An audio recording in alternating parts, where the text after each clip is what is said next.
Being 7:01, I would like to call this meeting of July 16th, 2024 to order.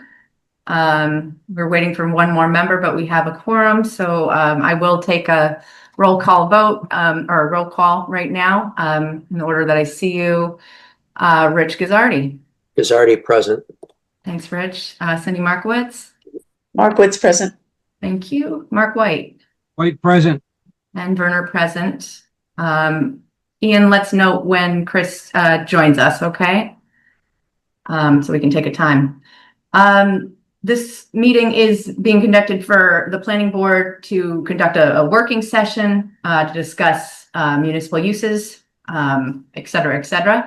But I did want to offer the public an opportunity to make comments if there's anything that folks would like to comment on that is not listed on the agenda for the working session. Kristen, I see your hand up. If you could say your name and your street address, please. Sure. Kristen Hilbert, 1112 Hill Road, but I'm actually talking as the chair of the select board. I completely understand that this is a working meeting, so you don't have discussion from anybody else while you're working on it. Everybody runs their meetings the way they choose to, and we all know that I run a pretty loose meeting over at the Board of Selectmen, and I welcome comment throughout the process pretty much from everybody. And I'd like to think that if anybody, especially an elected or an appointed official, that might have something to add that could strengthen your working, your working meeting. I'm not talking about talking for 5 minutes about an opinion, but it would be so nice if you allowed that to happen at some point. So that's all I'm saying, because that's what we do over at the select board, because we want, and I've done it for you and Cindy. I've allowed you guys to be part of conversations. So that's all I'm asking. Thank you. I heard it. I want to keep this to just comments that are not specific to the working session. Okay, but I've heard you. Thank you very much, Kristen. I appreciate it. I'm noting that Chris Dowdy is joining the meeting too at 7:03. So I just, to that point, Kristen, the board has a ton of work to do on this, I think, and a lot to work through because there's many different options through this. And I think we really do need the opportunity to work through this for a little bit. And I do want to note that we do have an upcoming public hearing as well on August 4th, but let's see how tonight goes. I just know that we haven't even had a chance to start this conversation in any great depth. So I do want to make sure that we're keeping a pointed conversation with the planning board members just to get us to a starting point. Okay, are there any other public comments not related to our working session this evening? Okay, I'm seeing none. So just pointing out that Alec is otherwise occupied for a few this evening. Ian's stepping in and his stay. Alec has told me that he will be joining us as soon as he can. Okay, but Ian's operating for us as well right now. So I've been trying to get my head around how we approach this, board members, like how we best tackle it. And I guess I'd like to just pose a couple of questions to the board to just kind of start to flush some ideas out together.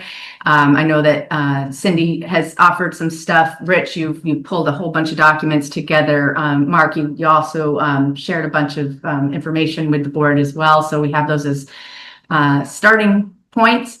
But I guess, I'd like to just ask a couple questions.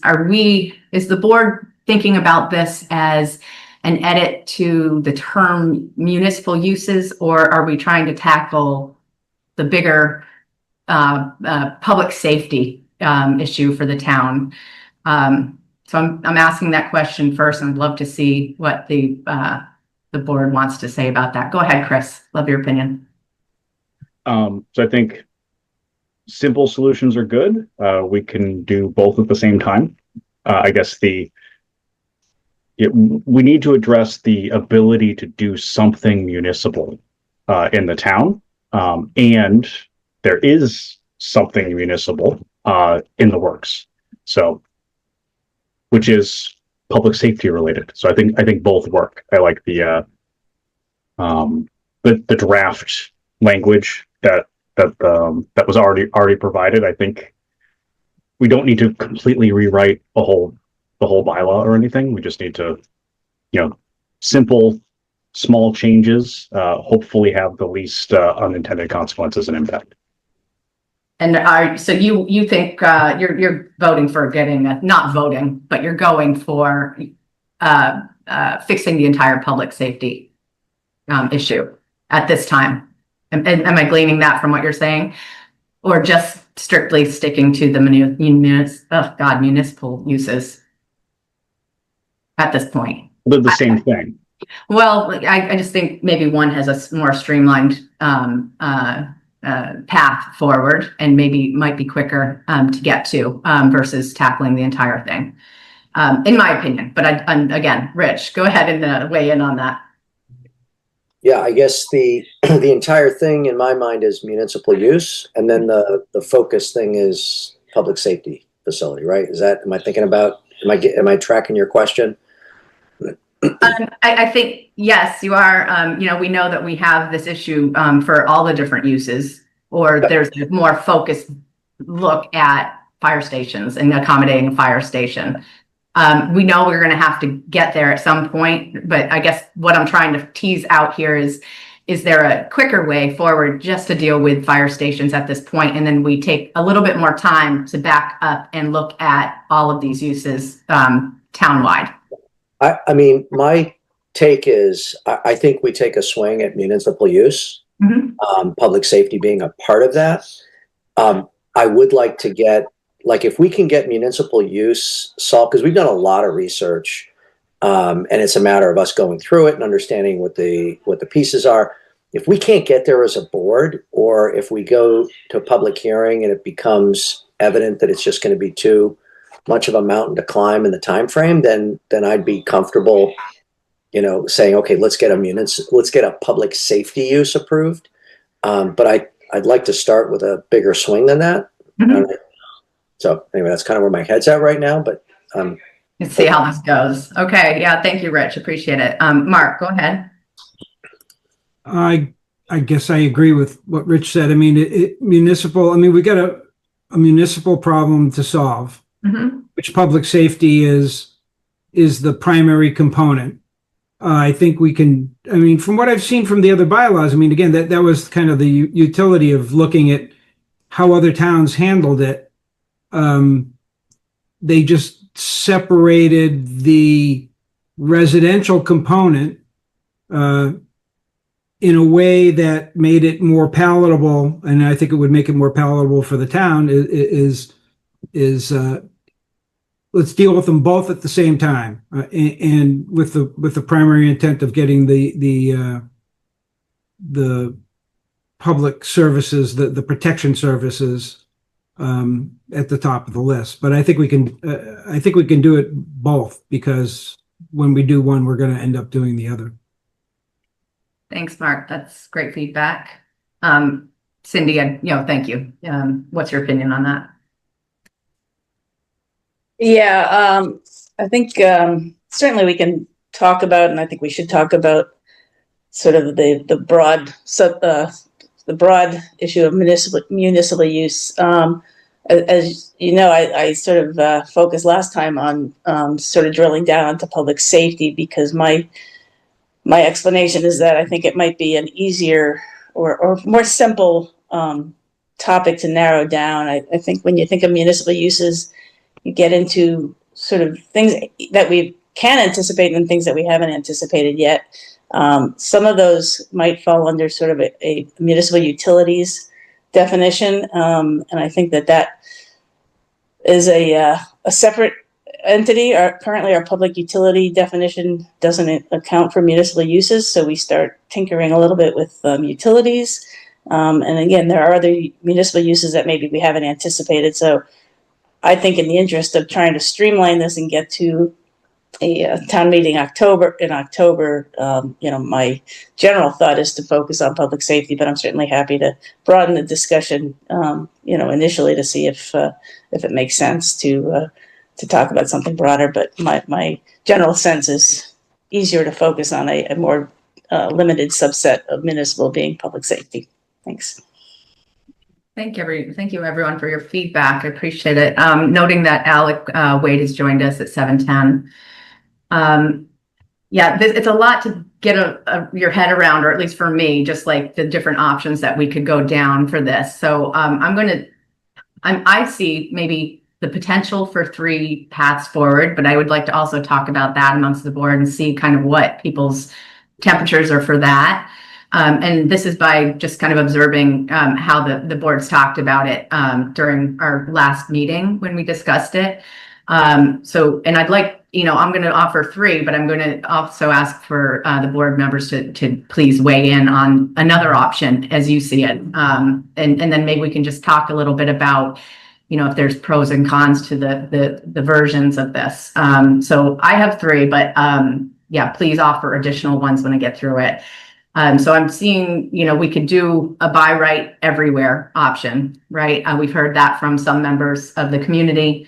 I've heard board members say do special permit in AR and residential districts. And then we could disallow as a counter to buy right everywhere. We could disallow in AR and residential districts as well. So again, I'm opening up to the board to see if there's an option that I'm not thinking of here. And I'd love to hear it. So go ahead, Mark. Well, again, the option that I had proposed was buy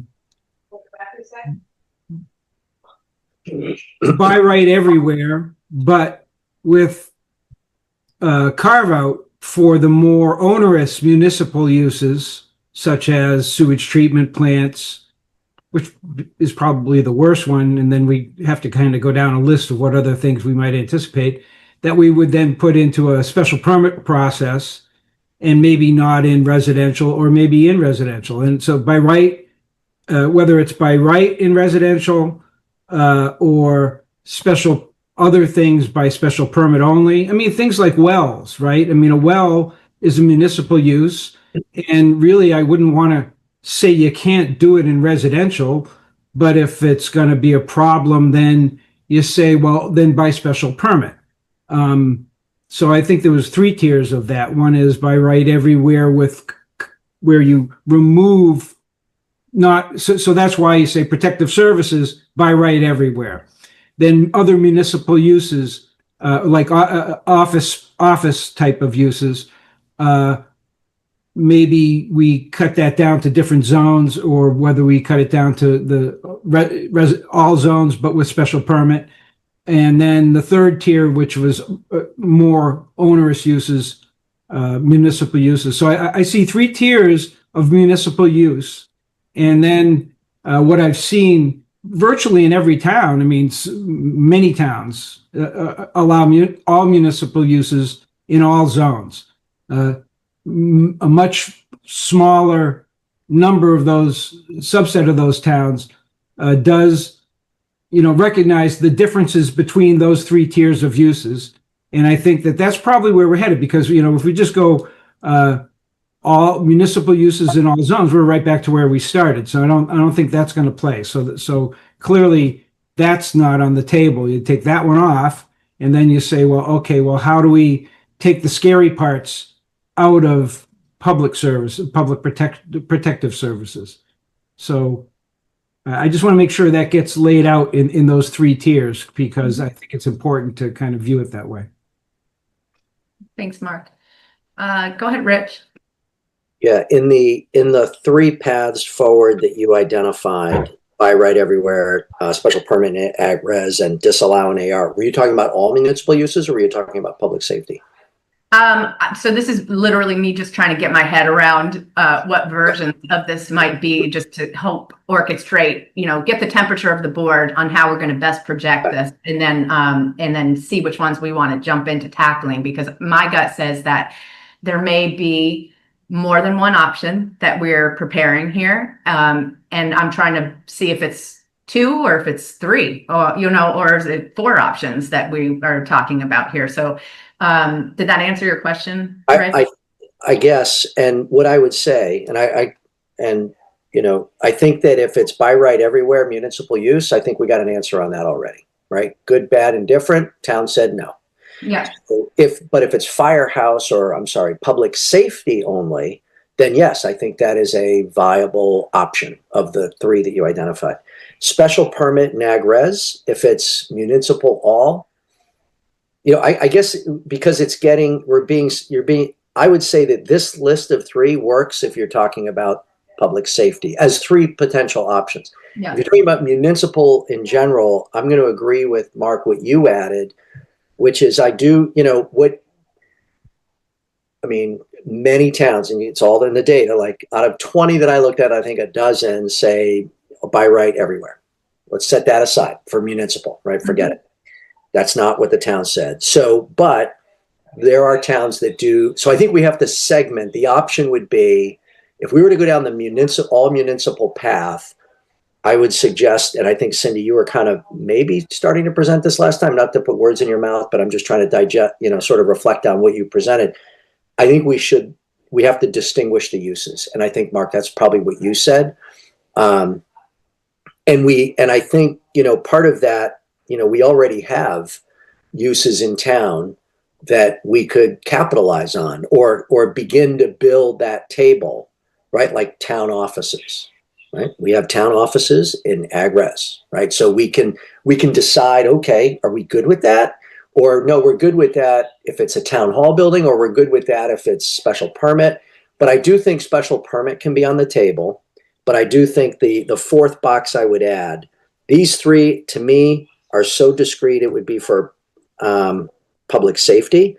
And then I'd say if you're talking about municipal in totality, we would have to focus on just the other two, special permit and ag res, disallow in ag res, which I think frankly is hard to do, but I'm not going to weigh in on that yet. But then I think we add the fourth one, which is distinguishing the uses by zone, and it's either by right or special permit or disallowed in that zone. Bear with me. I'm taking notes as we're kind of going through this. Helps me. Thank you, Rich. I appreciate it. Go ahead, Chris. So I think it's still three, but it's by particular use. So the idea being all municipal, but we got an answer on the town said no to everything by right. We can layer it. So if you want to carve out all uses, the two options are either you carve in or you carve out. So you could do it in either direction. So public safety carves in. So we could say public safety, and maybe out of the string of possibilities of municipal uses, public safety is the one we're most concerned about right this second. That's opted into everywhere by right. And other uses are going to be everywhere by special permit. And if we want to get ahead of something and specifically disallow something from ag res, we could do that, but I don't know if that's necessarily required. And it would err on the side of opting things in versus out, because if you're trying to opt things out, you need to have a comprehensive list, and we could always not think of something. Whereas if we're opting it in, it's, public safety is X, Y, and Z. That's allowed everywhere. Everything else is every other municipal use to be conceived now or in the future is allowed, but only by special permit. That would have us all covered. That would answer today's question and hopefully answer most of tomorrow's questions without having these things are disallowed. And if we forget about something on that list, then some terrible thing could accidentally be allowed. Does that make sense? So it's still the three options: either allow everywhere, allowed by special permit, or not allowed, but by each of the uses kind of fall into one of those three categories. And I think we can structure it relatively simply to get through there. Thank you very much, Chris. Appreciate it. You all set? Did you have? No, sorry. No. Okay, that's fine. I didn't know if you put it up and put it down. So, Cindy, do you have any thoughts about these options laid out? Well, I Or guess preferences? one is I'd like to see some kind of a matrix, because we're talking about, a lot of different variations. So I don't know if it's possible to, and maybe it's too early right now for the discussion because we're just throwing some ideas out, but to sort of have a visual of how you're trying to structure this.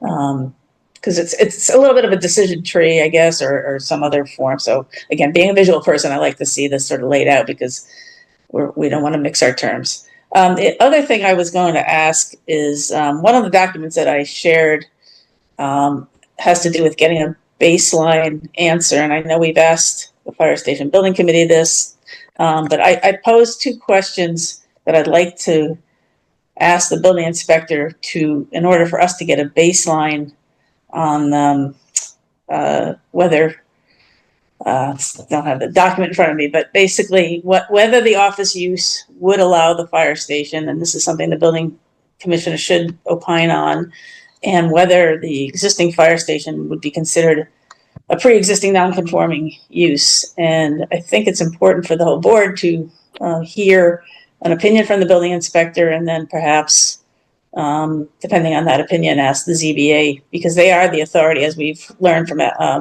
Special Land Use Counsel Adam Costa.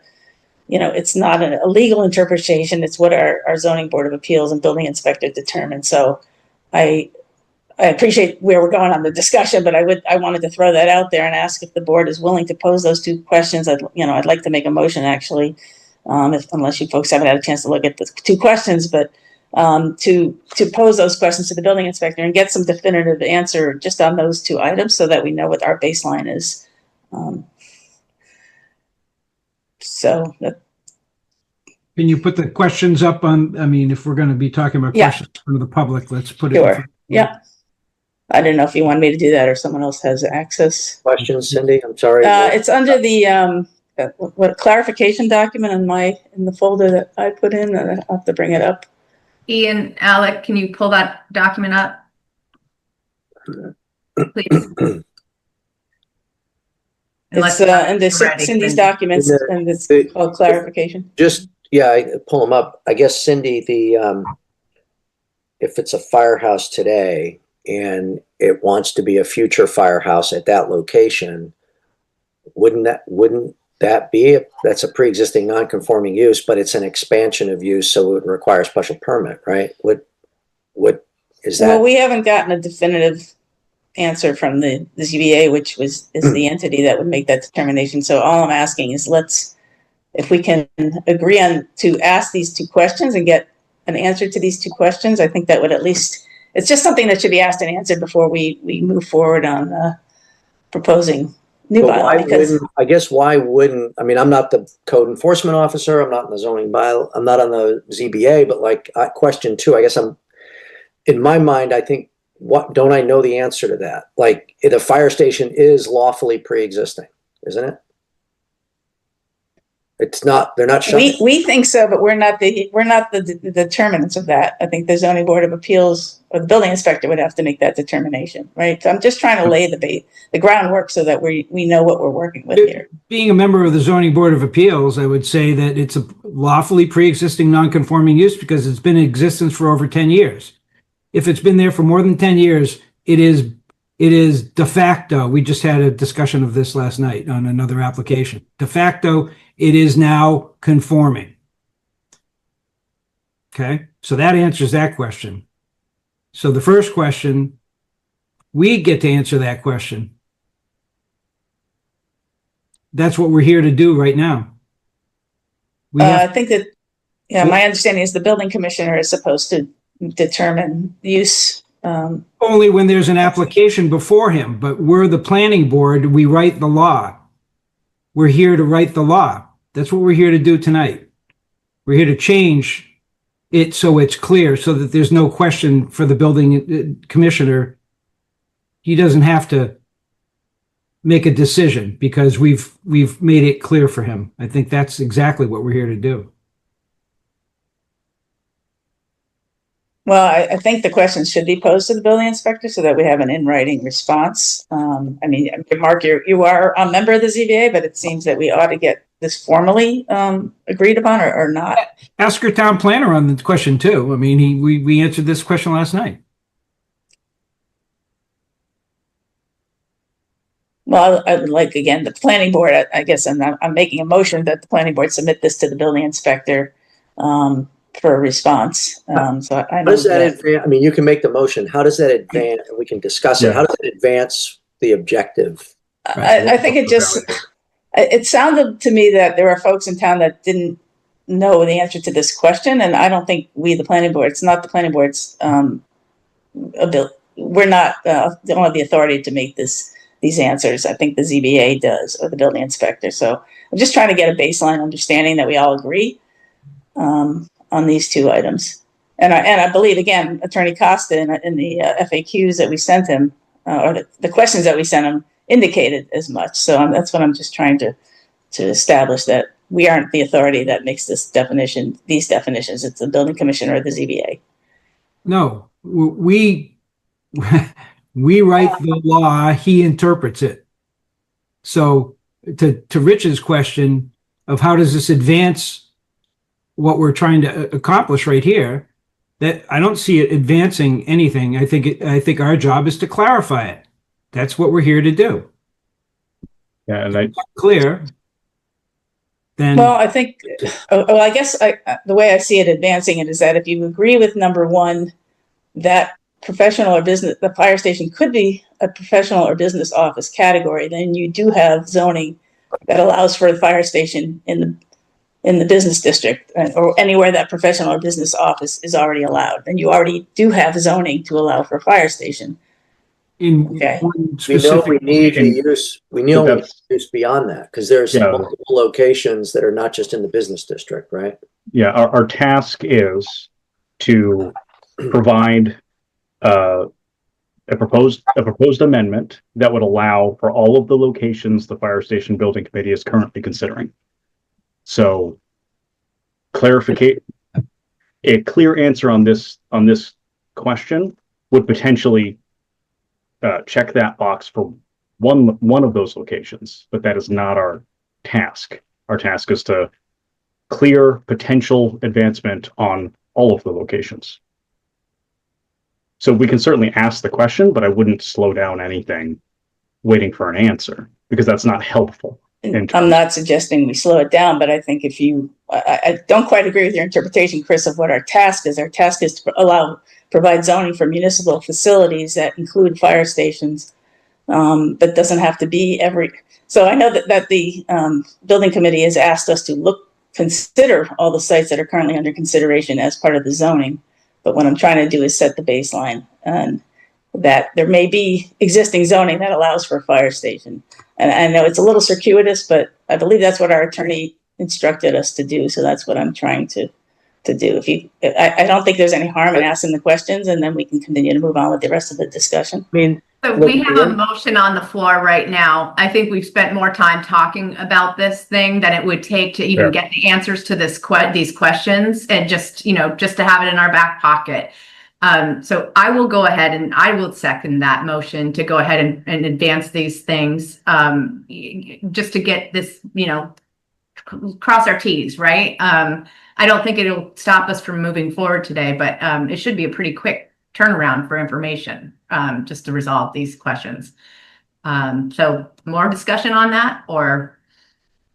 I mean, I'm supportive of asking and collecting more information, but honestly, to that point, Rebecca, I don't see how this advances our mission.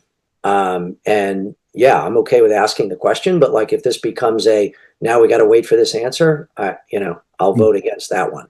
Mm-hmm. Fair enough. Any other deliberation on that? Okay, shall we just do a quick vote and hopefully move on to our additional topics? So in order, I see you, Rich Gazzardi. Aye. Cindy Markowitz. Aye. Mark White. nay. Chris Dowdy. Dowdy, aye. And Werner, aye. All right. Thank you. Thank you for that discussion. Okay. I'm trying to just keep it moving forward, because, we have a ton to dig into here.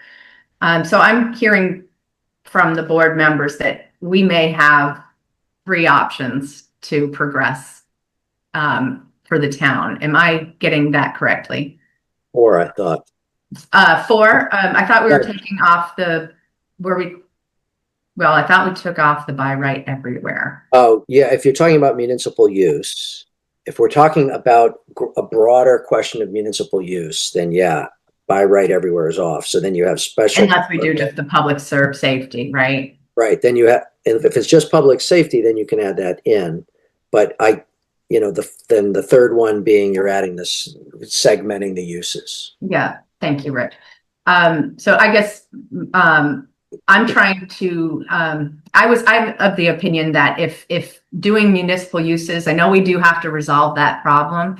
But if just tackling the public safety aspect of this gets us to yes faster, I'm in big support of trying to do that. So I wanted to share that opinion. I'm hoping that looking at the bigger bunch of uses is not going to keep us from getting an answer faster. So I just wanted to weigh in on my opinion there. That said, I'm feeling like the majority wants to tackle the municipal uses as a start point. But please clarify if I could offer, Rebecca, I guess, the way I'm thinking about it is, and I've seen it in some towns group a bunch of uses and they say this group of uses is this. Other towns say they have a section municipal use and then they segment them. So we could go use by use. And if like public safety would be one of those uses, like a school would be a use. Of course, that's covered in the Dover Amendment. Town hall or town offices would be a use. Museum, community center. These are all different uses. But and I think Alec may have started something like that. But if we were to start that list, and not to be cavalier about it, but if public safety was like one of those items, I'd say it's yes in all districts by right. So, I mean, we can start there and then we can, because what I heard, based on all of the information I see and looking at the zoning map, if we want to start with public safety as one of the uses, like I have a real tough time saying we can only put it in like 10% of the land mass in town. So I'll start there. I mean, we can list all the uses and we can go through a table of it. Cindy, I think you started that. Yep. Yeah. I mean, the table that I created with the existing town departments, and it was really to demonstrate that all the town departments and uses currently are permitted under our current zoning bylaw, except this question about the public safety facilities, which may or may not be covered under the professional office use under the professional office use. That was really the question, which is why I'm asking for a building inspector's opinion on that.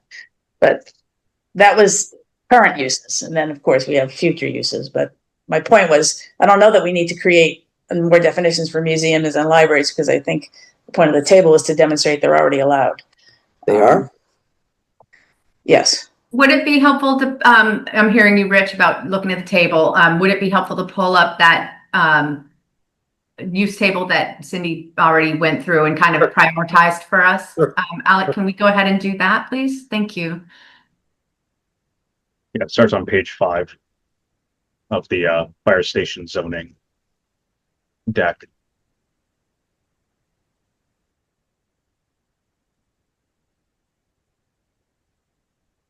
Yeah, I think that feeds into what was just being mentioned of the compartmentalizing. So there are. Hold on. Oh, go ahead, Mark. Go ahead. So I'm looking at our own use table, and I have looked at a lot of other, and I think what Rich just said was actually a good way to do it, because it holds out municipal uses under its own block. We have business, industrial uses, residential uses, extensive uses, on and on, but we don't have a municipal uses category. So all you would do is you would move over the municipal uses that we have currently that have a good name on them and move them over to the municipal use category. But then we add in the things that we don't have. So as long as we're going to do this, let's get it out there. And again, you've got plenty. I mean, you look at the bylaws of a dozen other towns, and they've all done this. So we're not reinventing the wheel. Utility and public service uses, you could maybe expand that and say maybe that would be the heading it would come under. So educational, governmental, it's already there. Philanthropic, it's already there. Wireless communications facilities, we already have rules on that. So public utilities, it's already there. So all we're going to just do is break out the governmental out of the educational, governmental, or religious, leave the educational, religious behind, and start another one with governmental, and then we can break that out into subcategories. I think that's. I'm not sure who's doing the screen share, but it was the PowerPoint presentation, not this Excel sheet. Well, I mean, I'm not looking at yours. I'm looking at our bylaw. Yeah. Well, that's why I'd like to make it relevant to our bylaw. That's why I was asking for the one that Cindy pulled together, because it's relevant to town of Boxborough. Well, Boxborough's is relative. I'm reading our bylaw, not reading somebody else's. Okay, so fine. It's just not in the same format that ours is, so it makes it confusing. Well, again, the point of this slide was to demonstrate that most of the uses that all the uses that we currently have, all the municipal uses, are covered by our existing bylaw. So the point was not to add, or maybe you feel that we need a special category for some of these items again, but the point was to show that they're already allowed by our bylaw. We should walk through that, because I'm not tracking, Cindy, that they're all. Okay. Can we do this slideshow? Can you make it bigger, please? Yeah, if we could just walk through each one, because I'm not sure I agree that they're all covered. Yeah, I mean, I don't see public works. Do you see public works on our? So I went by town department. Okay. Okay, but yeah. The functions that the town currently has. So I started with what do we currently do, and is it allowed currently by our bylaw, right? And so where is it in our current bylaw allowed? That's what this, right. So public works, what are their functions? I sort of distilled it to storage of large equipment in offices. It's currently in the B district. Well, where? I don't see public. Our existing public works building is in the B district. Oh, I understand where it is, but it's not in our bylaw. The word public works doesn't exist in our bylaw. Yeah. What are you? Right. So under the basis. You're saying it's allowed, but it's allowed. Just let Cindy talk for a second. Just let her take a breath. I want to use as much as everybody else does. Right. So the basis is that it would be similar to uses of the landscape services or landscape contractors. Okay. The definition of storage of equipment, including lawn mowing, snow plowing, and yard maintenance. So I'm basically connecting the dots and saying what we store in our public works facility is very similar to what a landscape service or landscape contractor would store, which is allowed by right in the business B1 and IC districts. Does that make sense? So I understand what you're saying, but it's not a landscaping business. It's not I'm looking at the definition. It's not, a landscaping contractor shall mean a business for the purpose of large-scale site grading, clearing, as well as other landscaping service uses. So it might be closely related to that, but it's not a business for that. The landscaping services shall mean a business for the purpose of landscaping, snow removal, yard maintenance. I mean, taking care of planting beds, installation of plants. Yeah, okay, I understand the mapping. I understand what you did on the mapping, Cindy, but I guess Yes. I'm not, to me, I'd rather have the clarity of, municipal public works. That's what it is. It's allowed here and here and here. That's kind of my feedback on that one. Yeah, I think I'd agree with completely get the logic of where it would likely fit, but it would be good to just nail it down so you don't So you don't rely on an opinion of which of these bins that we have that Public Works fall under. We should just call it out explicitly, to avoid potential confusion or arguing or litigation or what have you. It's just cleaner. Yeah, I mean, again, this is for discussion purposes, so. Yeah, no, that helps. The other, I'm sorry, if somebody had their hand up, Mark, I'm sorry, I already talked. Go ahead. I didn't have my hand. I think you're good, Rich. Go ahead, Rebecca. No, I said I think you're good to talk. Go ahead, please. The other thing about doing this is like we're saying, okay, it's this type of thing, which we're drawing that mapping. Then we're locked into the use table, right? So for landscape contractors, it's not allowed anywhere except by special permit in B and B1 and the IC district. And we may decide as a board, or we may not, say that, no, you can put public works in agricultural residential, but by some kind of special permit or under some circumstance, right? So I would also want to be careful not to say, okay, it's already allowed, check, because it may not be the most desired alignment. So. And the next one, by the way, is I think that town hall is, if you want to call it an office for governmental use, I think the town hall is located in the AR district. Yeah, I think it's actually, is it town center? It might be town center. I think that is town center. The town hall is located in the agricultural residential district. It directly abuts the town center district. Okay. Yeah. So it would be, it's non-conforming where it is today. So it'd be, it's been there for 10 years, which it has. It's pre-existing non-conforming. I just assume make town hall conforming. I would say that town offices should be allowed by right. Now we can discuss it. Like, I mean, there was talk at one point of having the museum become a town office. That would be squarely in an agricultural residential district. Maybe that, that might have been okay. I don't know. I mean, but anyway, I'm sorry. Keep going, Cindy. Well, just to that point, right? So town hall is a pre-existing non-conforming if it is in fact in the ag. Sorry if I messed that one up. As a pre-existing non-conforming, that's fine, but to your point, you want it to be allowed in all. And I mean, it's already allowed in all these other districts. You're saying yes, we should allow it anywhere in town. I mean, I guess I'm a little worried we're going to get too fine on some of these, and then, maybe you have to walk. Well, whatever. We keep going with the exercise if you think this is valuable. I just want to check in and just make sure that the board feels that looking at this document is what we should be doing with our time right now, or is it more useful to just go to our town regulations and look at that directly? Mark, go ahead. That's what I was just going to suggest. I mean, I look at this more from what does our current bylaw say? If you go to page 16, 4.1.3C, utility and public service uses, and then keep Cindy's document handy. Yeah.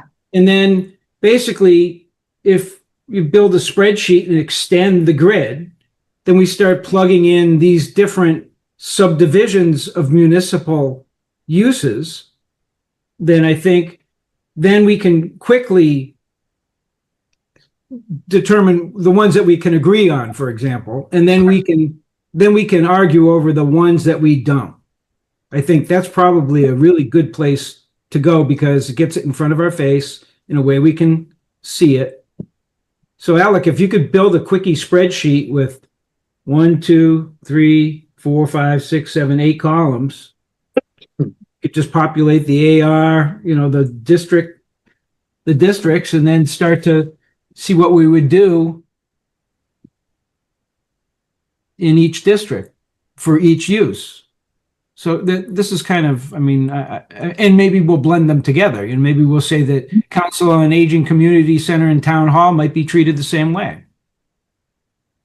Alec, are you our magician? You're ready to do this on the fly for us?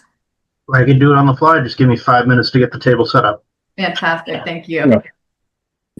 Thank you. Appreciate it.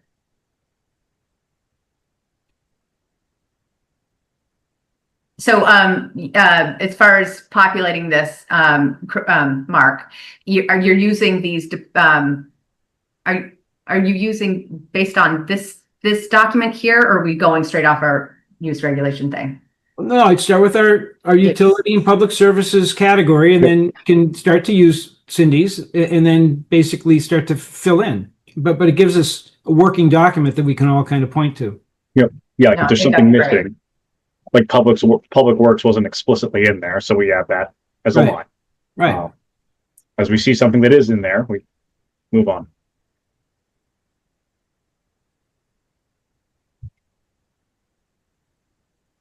Because actually, if you look at our current bylaw, the word governmental, I mean, things like public works or town hall or school, well, schools are covered, but community center, you would have to make a determination looking elsewhere in our use table where that particular use belongs.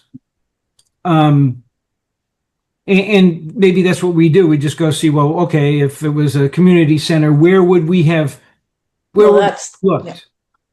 You know, well, no, not. I mean, you're saying, Cindy, what you think the district should be, but I'm saying we need to see, well, what would our current bylaw allow us to do? That's exactly what this table is. Yeah, that's definitely what it was meant to do. Yeah. But there are a couple instances where some interpretation is needed. It might be super obvious, and we might all completely agree with it today. But I would argue for spelling it out as helpful for when it's not us, when it's somebody else who has. Where would you put public works? I'd add a line. No, I know that's what I'm saying. But I'm asking Cindy, where did you find any reference to public works so that you can then determine with certainty where we're currently allowing it? Well, I used the definition that seemed as close to the things that our public works department does entails storage of large equipment, right? That's where our snowplows sit. That's where our that's your opinion. So I'm asking, where is it on our current use table? Well, I did I guess what the building inspector would do is equate it to the closest thing, right? And that's why you're asking the building inspector for a determination, because it's unclear. I'm not asking about public works from the building inspector. I'm asking about office interpretation. But yes, I think this one is more obvious that it fits in with the landscape service. You know, other folks have already determined that landscape services and landscape contractors have large equipment that perhaps is not suitable for an ag res because of the large heavy equipment. And so I'm using that past precedent to say, well, this is also a facility that has similarly large equipment. It seems to me, and again, it's just my proposal, that it would fit in that same vein, and it would not be appropriate for ag res because of the large amount of heavy equipment and that's so it's very similar to what we use for landscape contractors. If it's okay, oh, there we go. I was starting to do this. Yeah. On my own. So and then the left column would be the use, the municipal use. Yeah. Right. And I started to list them on my little table here that I was developing. So let's just spitball here. Let's just throw in a whole bunch of uses. So that I had school, library, town hall / town offices. Yeah. Museum. Yeah. Community services, recreational / parks and recreation, whatever you want to call it. Public safety, public works, municipal water, municipal sewer. That's as far as I got. You're going to have to repeat those again. I think we missed a couple of those. No, you got them all. You got them all? Got them all, yeah. All right. School, library, town hall, museum, community services, parks and rec, public safety. Oh, you did good. Yeah. Public works, municipal water, municipal sewer. I've seen some towns talk about conservation land, but like you could add that. I mean, conservation. I guess, is there any debate between school down to public safety to not say yes to all?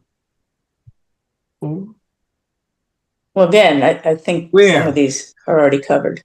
Right. Well, but- So that's the we can question. spell it out. Now we got to go back.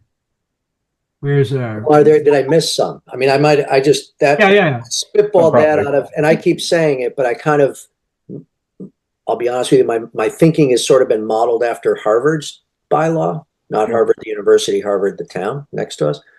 And these were the things that came to mind as I was thinking about that bylaw, but there may be other uses. And So- school obviously would be protected under the Dover Amendment, so that's probably a yes across. Right? Yes. So skimming through Cindy's deck, so transfer station, or is that municipal Yep. waste? No, We have, I would so add we that. have that. Yeah. Recycle transfer station. There's probably town dump is another use different from a transfer station, probably. Yeah, that's the only one we currently have that isn't covered. That was in Cindy's table. Okay. So I think a lot of these we can just say yes to all. Do we want to just march through, and the ones that aren't yes to all, then we come back and talk about them? Or things like that are already like business industrial uses, professional or business office, right? So if we go look at utility public services, none of these are spelled out. But if you go look elsewhere, professional or business office, so I'd say that would be safe for town hall offices, right? The same uses as professional or business. That's a good place to start. Even though right now we have so town hall, there's only one, and I don't think we're going to build another one. And I'd be okay with town hall being yes everywhere. It's only in one place. It's in AR. Offices, the question is, are we okay with if the town needed an office and they wanted to use, I don't know, they wanted to repurpose the library. Say we're going to build a new library with a community center. They want to repurpose the library as an office. Would we be okay with that? Is that an okay use of that land? Sure. So It's currently in ag res, so that would have to be But you'd be changing the use to a town office. Would you be okay with that? I mean, I would be. Like I can see somebody saying, well, I don't want you to build a new office building on Liberty Square Road in the ag res district for town offices. But like, okay, but that has to go to town meeting. Like, it's not an offensive use. I think that what I heard at town meeting was people were concerned we were going to put a wastewater treatment facility next to their property. That's what I heard. right. Well, how much traffic does a town building generate, for instance? If you're a neighbor of a place with a lot of people coming and going, that might be an impact to a neighborhood. So, Yep. So one strategy would be you say yes in everything but AR and R1, and then you do yes with a special permit in AR and R1. Mm-hmm. That's one way to shade it. And we can come back and finesse this later. Let's get to the yeses we can get to, and then, would everybody put a question mark? Put a question mark. Yeah, don't populate it yet. Because I think we put a question mark right there, because I do think we need to have a real discussion about what it means to have a special permit and like, because you can't. we got to talk about that, because like in my mind that de-democratizes, that puts basically a decision in the hands of 5 people depending on the board. Yeah, I'd like to talk about who the special permit granting authority is too on this too, to that point, Rich. And the criteria, Exactly. right? Like what makes it right or not right. So Right. Okay. So just to step back just a sec, is everybody feeling comfortable about school? Because traffic for school could be another big issue as well. The use is pretty reasonable, but like you can't Dover Amendment. You can't stop it. restrict So. it. Okay, gotcha. Thank you. The same with This would library. be Right? a public school or private schools also covered by the Dover Amendment? I guess they are, yes? library is not necessarily, right? It has to be, you have to establish, I believe, I'm not the expert on this, but I believe that like libraries and museums, you have to establish, are they primarily for educational purposes? That's correct. But before we get on to library, I asked the question of, are private schools also protected under the Dover Amendment? believe Yes, so to Cindy's question, all schools, regardless of public or private, are protected under the Dover Amendment. To Rich's point earlier, a public library is considered protected as well. There are other libraries subsequent, perhaps libraries of things, which is an emerging trend that we're seeing. Those may not be protected, but a public library, municipally operated, would be protected. So we Do should. we need to specify that this is a public or private then? Like, Not if it appears under utility and public service uses. Yeah, I propose this all be under a municipal use category. Right. Me too. So schools should not then, because you're not limiting this to. Well, no, we're just schools. saying that it's a public. In this case, we're saying it's a public school. Public service use. Utility and public service uses. I don't see So where private else- school would not fall on the table here. No, but it's covered No. separately under our use table as the whole category we debated about at town meeting. We don't show the allowed uses under the Dover Amendment. It's in the old bylaw before they created a table. They specifically called out education and religious uses as permitted in every district. Yeah, I mean, we can keep that. We can keep educational or religious use. Yes, yes, yes, yes, yes. And then you can almost eliminate the school concept. So that's my point. I don't think you. So, right, you would add to this table what's already there. Right. And then you'd add, so this would go in 413C, utility and public service uses. Yeah. And you'd add these uses to what's already there. And given that already there is educational, governmental, religious use, you could get rid of school and just put educational or religious use and get rid of the word governmental, because we already determined that word doesn't mean anything now. Right. I don't know if that was too much to follow. I just kind Oh, of. that was good. I like that. No, but I think the line that says school currently should either be education with yes across the board, and then insert a religious yes across the board if you want to do it that way. That's Change- I like that. I like that. Educational or religious. Yeah, agreed. Two separate Better to lines. One. include two. Be super obvious. Yep. So yeah, one line for educational and another line for religious. is it religious or philanthropic? Not film. No. That's a separate. Want to keep them Philanthropic separate. is different. Yeah. I That just could be want to a make business. sure, because Essentially, or a foundation. And I don't know if we want a footnote reference to Mass General Law 48 Section 3 on religious and education, but I think some towns have done that. So There's a whole bunch of other things that are protected too that we don't have in this area, like daycare centers. That's right. I guess, would that be It's a technically separate a school or we have that in our use table. In our use Already. table is a separate item, so we're quote unquote covered. We don't disallow it. We allow it everywhere. I'm just suggesting a footnote as a possibility for religious and education that references. So doesn't mean we're going to do it, but just a suggestion. What's your suggestion? Reference this MGL 48 Section 3.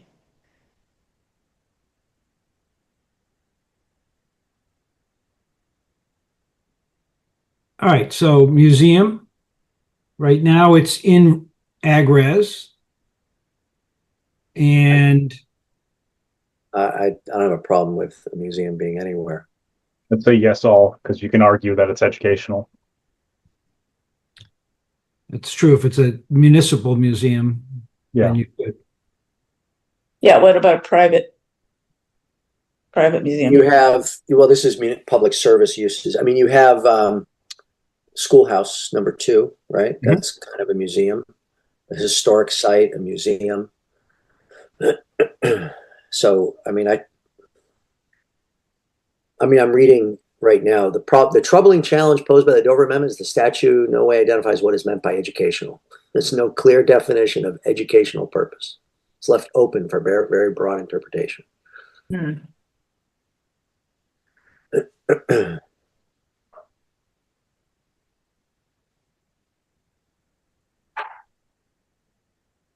Yeah, so I'd say probably yes to all on museum. I would. Because no matter what my cool stuff is, I can argue it's educational, showing my cool collection of cool stuff to people.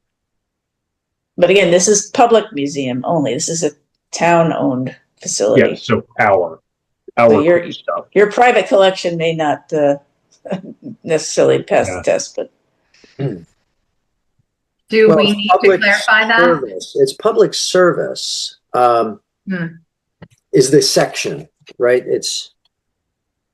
I mean, small wireless facilities located outside of a right of way. That's probably not a public facility. That's probably a carrier provides it.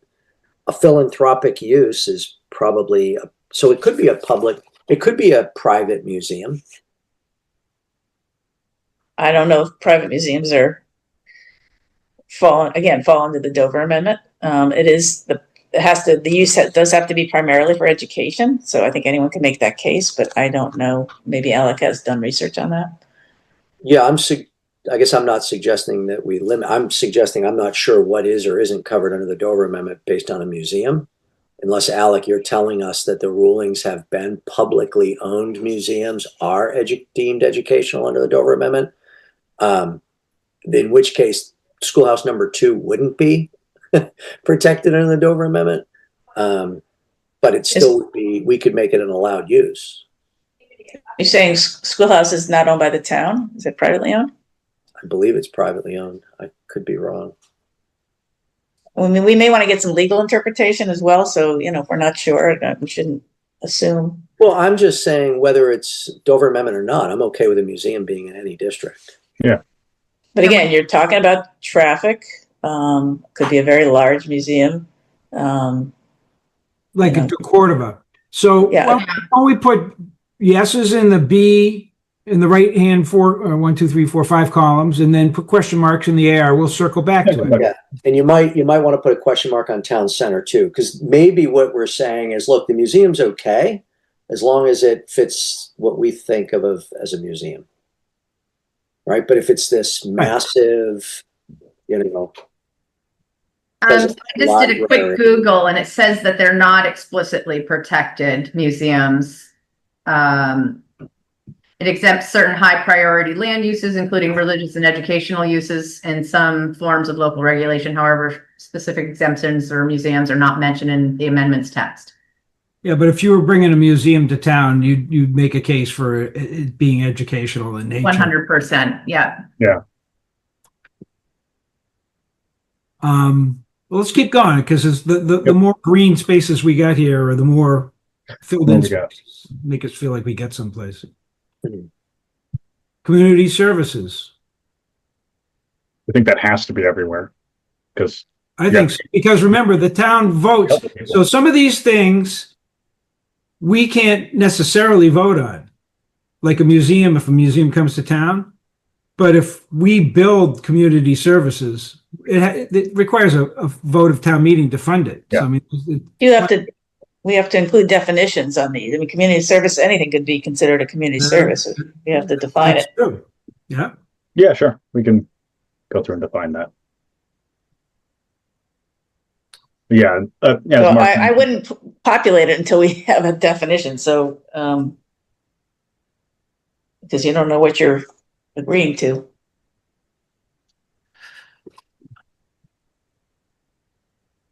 Cindy, you raise a good point. I mean, we obviously have to do definitions for things, right? So we're sort of spitballing right now, and there's a little bit of detail to be worked out. Yeah. Communities. When I think of community services, I'm thinking of like a community center. Like that's how I would define it. Like a public, like it could be a private. It could be like a some sort of a nonprofit kind of museum group opens up and they do performances. Like it could be a public facility too. Be a food pantry. Like what about a food pantry, right? Yeah. So I think we do have to start somewhere. So I hope someone's taking some notes on this, is talk about some of these definitions. Because again, a food pantry, great use that folks may wish to incorporate, but may drive a lot of traffic. So I think we have to really, somebody's be taking notes on Well, yeah, and everything still has to go through site plan, right? I mean, Mhm. you know, you'd be okay. Well, yeah, you With site plan, you might not have the ability to say no if they're asking something silly. But if it's a special permit, you would. I think that might be the underlying point.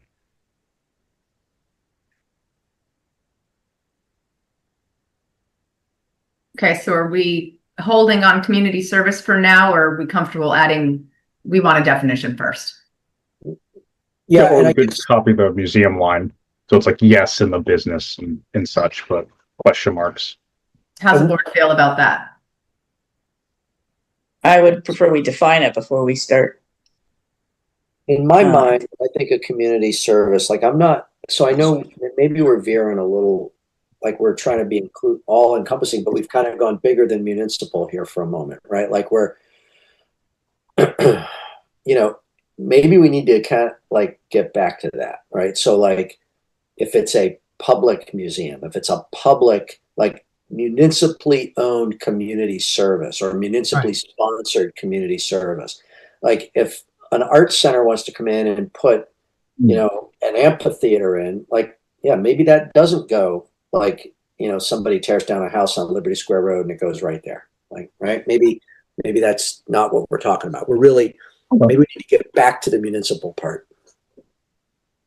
Yeah, you define this table as, you know, municipally funded entities, because that triggers all the checks and balances we have about in order to fund it, you got to go to town meeting, etc. I like that. I'm not sure that's a zoning term, but we'd have to clarify that. Sure. Yeah, I mean, but I think we're like what I heard you say, Chris, is it's a municipal use, meaning it is either going to be owned and operated by the municipality or funded by the municipality, sponsored and funded by the municipality. Like, so for example, the community center at the church, that's all ag res. And there's a daycare. Well, daycares, I guess, are protected, but there's a community center there, right? Like, I think that's a community center, and there's things that happen, senior lunch or whatever. That's not town owned, but that's a municipal sponsored activity. But it's in I mean, that's a special case because we're leasing use from the church. Yeah. Go ahead, Mark. City of Newton, a facility operated by a government agency or nonprofit organization that provides services primarily for the health, safety, welfare, education, culture, or recreation of the general public. So, I mean, you know, this has been defined by many. Lexington, land, building, structures, and uses owned or operated by the town, the Commonwealth, the federal government, or other public agency or by a public utility for a public purpose. So, but I actually like what Chris said, because I mean, if these are municipally owned, if these are uses that are paid for by the town, I think the money is kind of the determiner. If private means there's no town money in it. So there's a way to weed these out. So why don't we make the assumption that all these uses don't extend to private uses, and then we'll find some way to take the whole block and say, well, this only applies to things that we the town own or pay for. So you'd have to kick out certain things, right? Religion.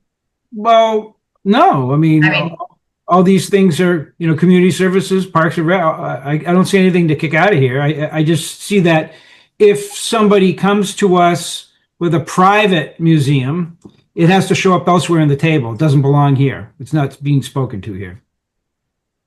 This comes under the 4.1.3C utility and public services. And maybe we clean it up by taking things like philanthropic use out and move it over to another table, and we call it other cultural or community services. That's probably cleaner. Yeah, I'm just thinking about that. We had a recent application come across our table as a board. So I'm like, where does that fit in if we do the municipal, funded, edit to this. So like we almost have to create another place for that to land, I guess. I like I think it was Newton. Yeah. Can you Newton again, Mark? Newton. A facility operated by a government agency or nonprofit organization, which leaves the question is that a government nonprofit? I don't think so. A government agency or nonprofit organization that provides services primarily for the health, safety, welfare, education, culture, or recreation of the general public. I mean, that's a broad definition of community services, if you ask me, because it includes or nonprofit organization. Yeah. So we don't control what a nonprofit can do, but we can control what a government agency can. I do like it, but it might just take us a little too far.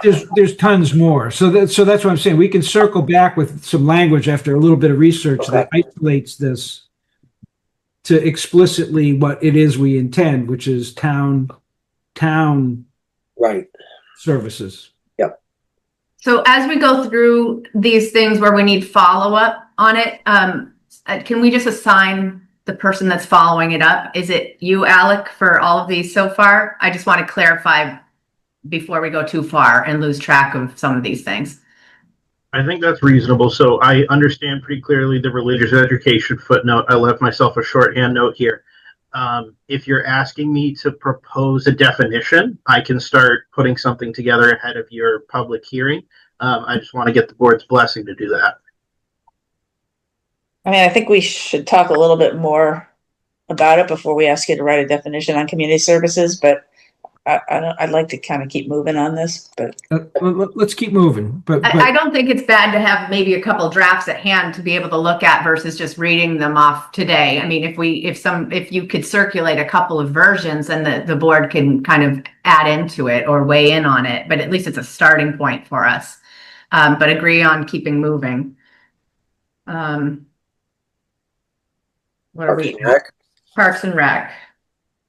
so we already have a definition in the table right above the utility and public services one called conservation area, public park, which allows it across all uses. So that's not an extensive use. We may want to move that category, but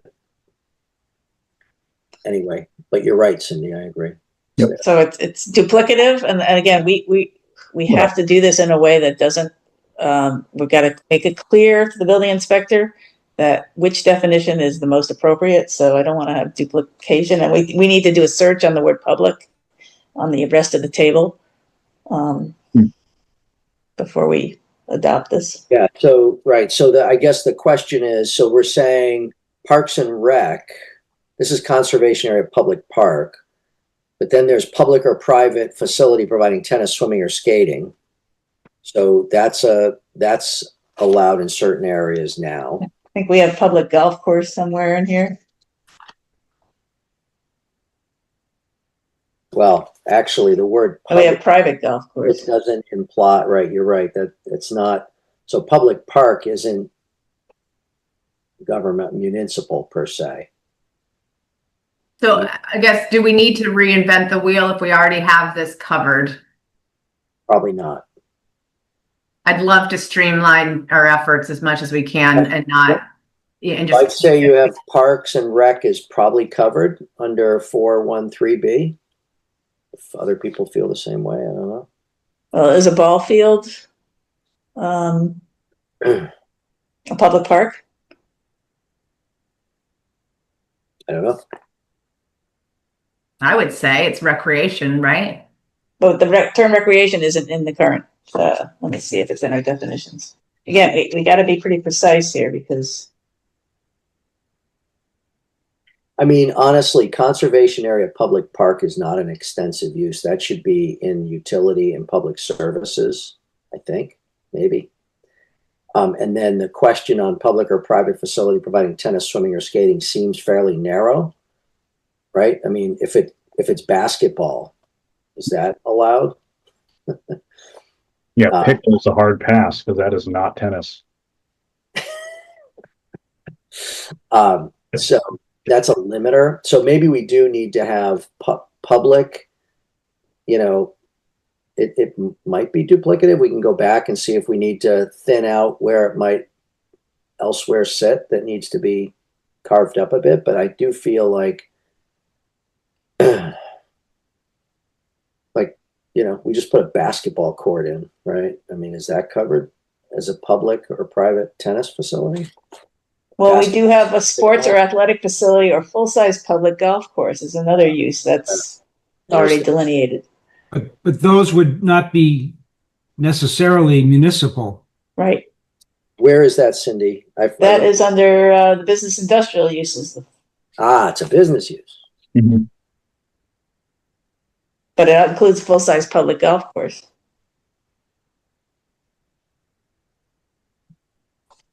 Which we talked about getting rid of. What page is it on, Cindy? Page 16 of my version. But again, I think this exercise is super important, but just know that the more text changes what we make to the bylaw, the more confusing it will, not confusing, but it complicates the presentation and to the public. So if we have a definition that sort of works and we can keep it, I question whether it's worth pulling it from one place and sticking it in another. Just be mindful. I agree that point too, just because, everything that we change has the potential for a negative vote if it's not deemed, in line with the town's vision. So I just want to be careful about changing too much that it doesn't need. Don't fix what doesn't need fixing right now. I guess I'm with you, but let's play it out. So there's a baseball field at Liberty. Is that covered? Well, Liberty Fields is a municipal. It's the whole park. Is it a municipal facility? I don't know what it falls under. It's because I'm under business uses, sports or athletic facility, or full-size public golf course. Sports or athletic facility under business industrial uses. Does that consider a public use? And what is that land, industrial, commercial, Liberty? No, That's aggressive. I think it's It is IC, I think. Isn't it? I gotta look at the. I think it's IC. If it's ag-res, it's not allowed. It's ag-res. I think the IC starts at the edge. So sports or athletic facilities not allowed. If that's, or now if it's a tennis, swimming, or skating, it's allowed by special permit, which the tennis I get. But then now let's take it a step further. I thought there was discussion about putting a softball field off a summer road that may not be in play anymore. I don't know. But what would that fall under if that was a legitimate municipal use that was going to happen, which was proposed to happen? Does that fall under conservation area, public park? Yes, everywhere. I would say that that's totally a public park, but. All right. I'm okay. I agree with simplicity. I don't want to create duplicity where we get confused. And if we think Parks and Rec is covered in other places, I'm okay taking it out. We have public park that's yes everywhere. We have tennis and swimming or skating, which should be written more broadly, which is allowed by special permit. It's allowed everywhere except for town center by special permit, at least by special permit. So I think we'd be okay. I'd be okay with not addressing Parks and Rec in this. How do the other board members feel about that? I'm okay with that. Yeah, if we're there elsewhere, it's fine. Cindy? Yeah. Could you repeat what you're trying to do, Rich? I'm sorry, I was looking at the zoning map at the time, and I'm sort of resonating with the let's not create more confusion. And if we think that we're covered by public, if a softball field or a baseball field is a public park, and it's yes everywhere, and we have another item for public or private facility providing tennis, swimming, or skating, even though that's a little narrow and could probably be broadened up a bit. We probably don't need to have a public parks and recreation line. We could just put a line through that and not address it in this section of the use table. Yeah, that's fine. That's less things we need to touch. Yeah, and I agree with that wholeheartedly. Just thinking about the ball field question, because again, you're bringing in parking and cars and traffic, right?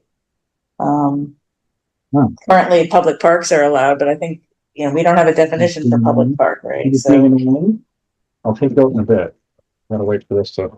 Well, we could write in the definition of public park, you take an action to add the definition of public park to include, any municipal, what is the term? Like soft recreational or whatever. We can come up with passive. I mean, again, I worry right now it's allowed in all, it's grouped with conservation area.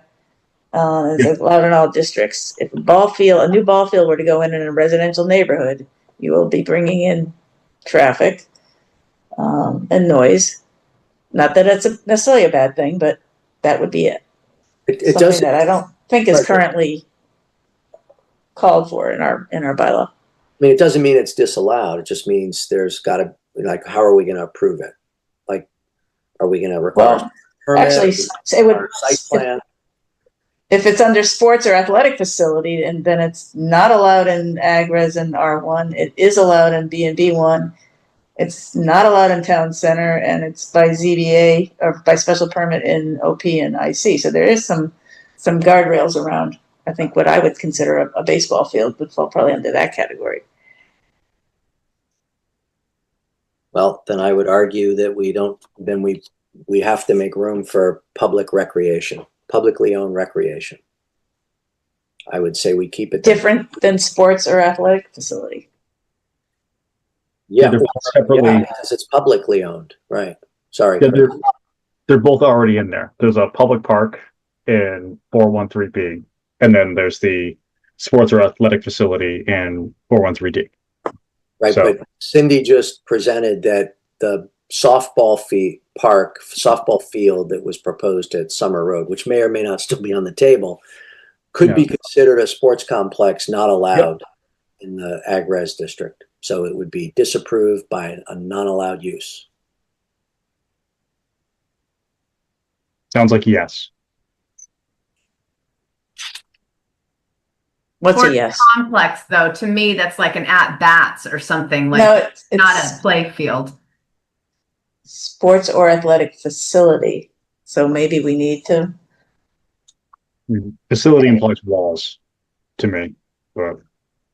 Well, it could be a gazebo on a playing field, but you're still going to be driving traffic in there. Again, I'm not trying to be obstinate here. I'm just trying to point out it's not clear. I would propose we take it out of this because it's addressed elsewhere. And let's come up with a definition for public park, which is in table 413B extensive uses. And let's just make sure we include a baseball field that's publicly owned. And yes, it does bring traffic. And they'll have to get a site plan, right? I mean, mitigations. Or we could argue it's outside of scope of what we're currently trying to do, which is to nail down clarity on the various municipal uses that are blurry right now. Or flat not allowed. Yeah, or just straight not allowed. Yeah, I'm okay with deleting it here. I think I would be okay with, let's just put a footnote, like, do we want to address the definition of a public park? That might be something worth doing. Maybe not in this bylaw amendment, maybe in another one, but like. Okay, so I think we're on to public safety. Hold on, I want him to catch up on the table here.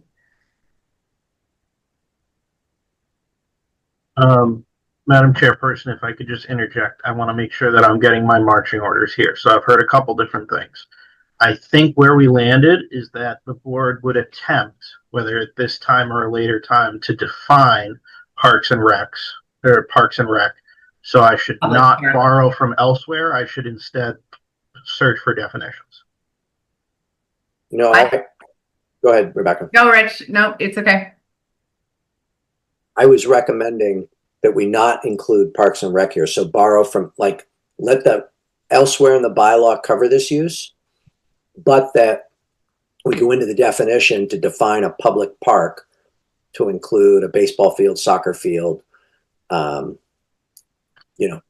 typical sporting field for community youth and adults. Either now or at a later date. Or at a later time. Now Yeah. or later. Like We're just identifying it, maybe a weakness. Yeah. Okay. Right. Thank you. I just want to be really mindful of keeping focused on why we're all here today on this. Well, did we see this yet? I mean, conservation, extensive uses 4.1.3b, extensive uses, conservation area, public park. Yep. I mean, here it is. Yep. Okay. All right. So public safety. Yeah, I mean, I started with I propose it to be in all districts. Yeah. Yep. Yeah. Yes to all. That's the challenge is I think there are some dimensional restrictions in certain districts, like town center. Mhm. Can people get a waiver from a dimensional? Can the town get a waiver? That would be a special permit, like for variance. yeah. I But think that's allowed. Is it allowed? The zoning board of appeals can give variances if it's applied for. Madam Chairperson, if I could again interject here. Please. Yep. A town can choose to allow for specific waivers of sections without a variance. I caution the board on relying on variances because variances have to pass a certain test of balances. Not everyone can pass a variance. This is the ZBA here in Boxborough, for example, has denied a variance at least once in my term here because it didn't meet certain thresholds. If you would consider certain waivers, it might be more effective to explicitly spell them out and then spell out the criteria for granting that waiver as opposed to relying on a dimensional variance. So the restriction in town centers, what is it, 15,000 square feet for a single building? So if we anything up to 8,000 square feet is allowed by right. Up to 15,000 square feet can be allowed by special permit, and anything beyond 15,000 square feet does not have a path to approval. So a waiver would be that we could waive that requirement, like through a special permit, or is there some other mechanism? It can be waived for specific uses. That is a path. Okay. Do we have anything else in our zoning table that identifies the potential for a waiver? I'm not sure we have language in there. Likely it will be in your footnotes. Sometimes it will be buried further in a section. To the best of my knowledge, your bylaw does not have any possible waivers spelled out in it. I can do that research, but in the 3 years I've been here, I've not come across There are, I see a few. There's a couple references to waivers in there. One's under Site plan approval. yeah, thank you. Also small wireless but facilities outside the public right of way. There's a waiver issue. But I don't see where the waiver is in the footnotes. It's not in it's under special requirements sub E.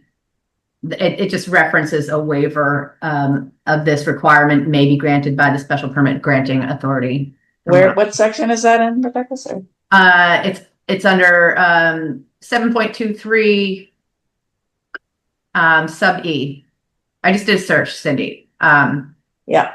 Small wireless.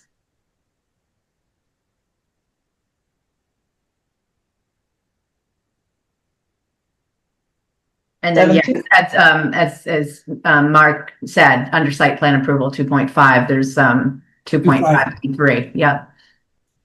Yeah. So Rebecca, to your point and credit here, 7.2.3E is a perfect example of that. Where site plan review, that's really a waiver to the requirements of it.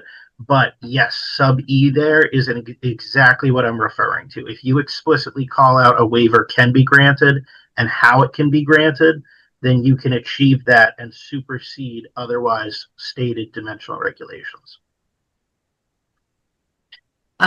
Just a sidebar here. Can we request again that we get an updated bylaw to the board to work from for this? I think we've asked a couple times. I just want to make sure that we're getting that because I'm still working off of a dated one.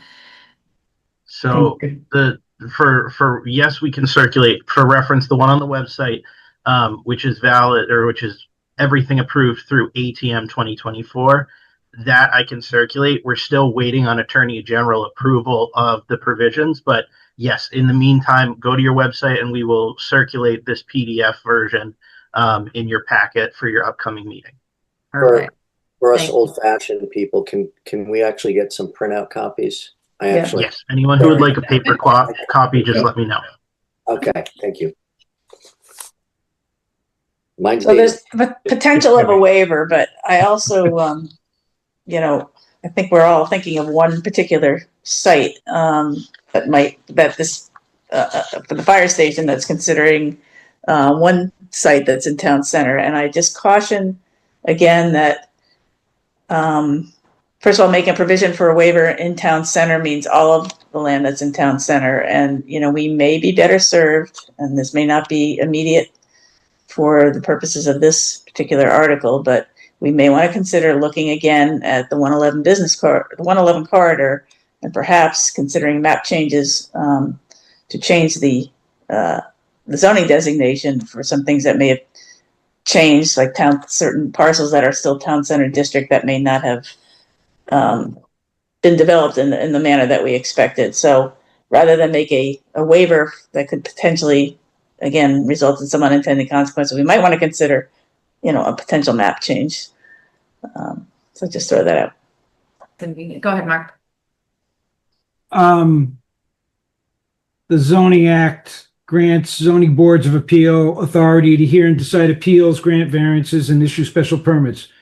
But it doesn't mention waivers. The courts interpret the authority broadly to include the power to waive certain procedural requirements and administrative standards when such waivers are necessary to effectuate the board's primary jurisdiction.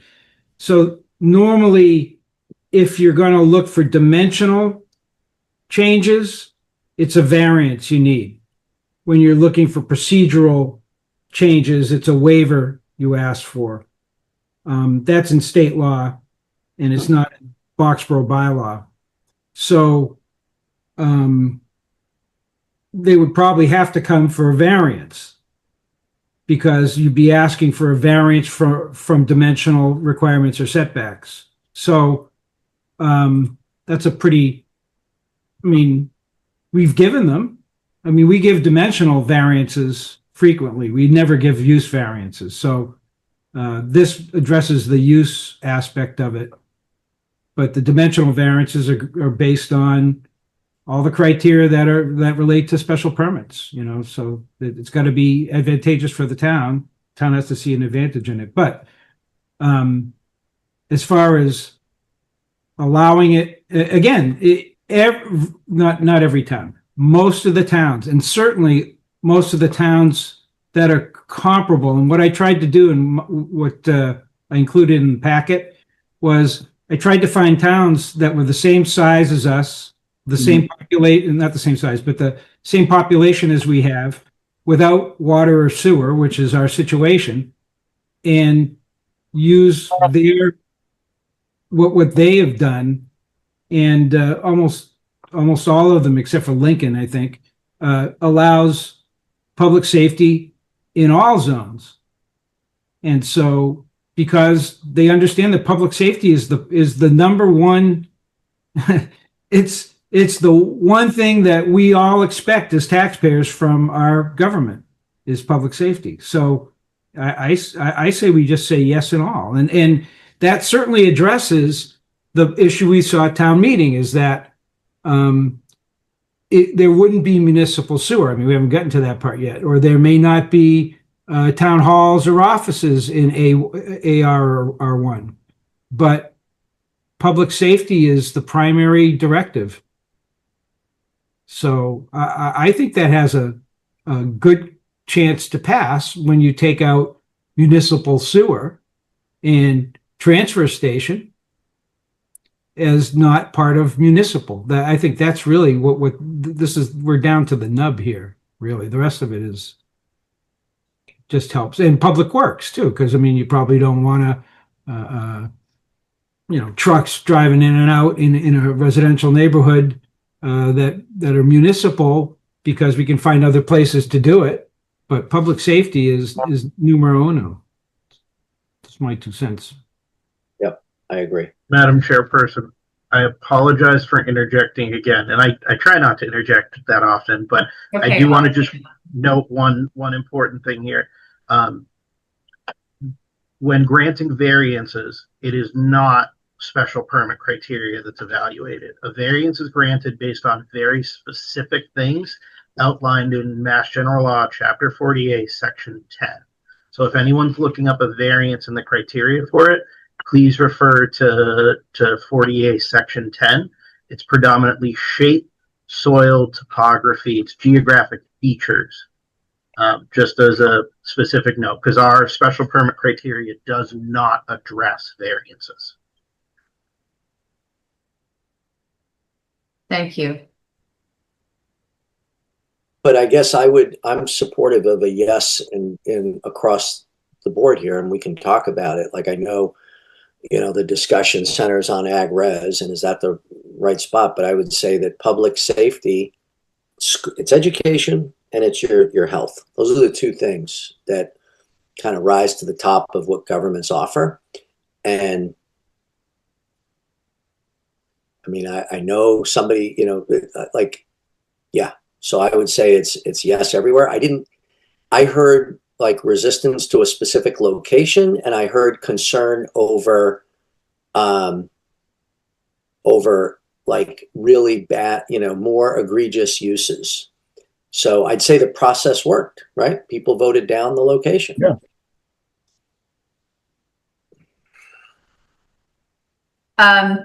Cindy, I'd like to hear your thoughts on this. I've heard, well, and you too, Chris. I didn't hear your thoughts, but I heard you agree with Rich. Yeah, I agree. So I'm hearing yeses across the board from Rich, Chris, and Mark. Cindy, do you have an opinion about this? I'd like to at least start populating this, and if we don't agree, we have a question mark. Mm-hmm. Yeah, I mean, I think we need to, wait to hear from the public before populating these. I think I'll start with the town center issue.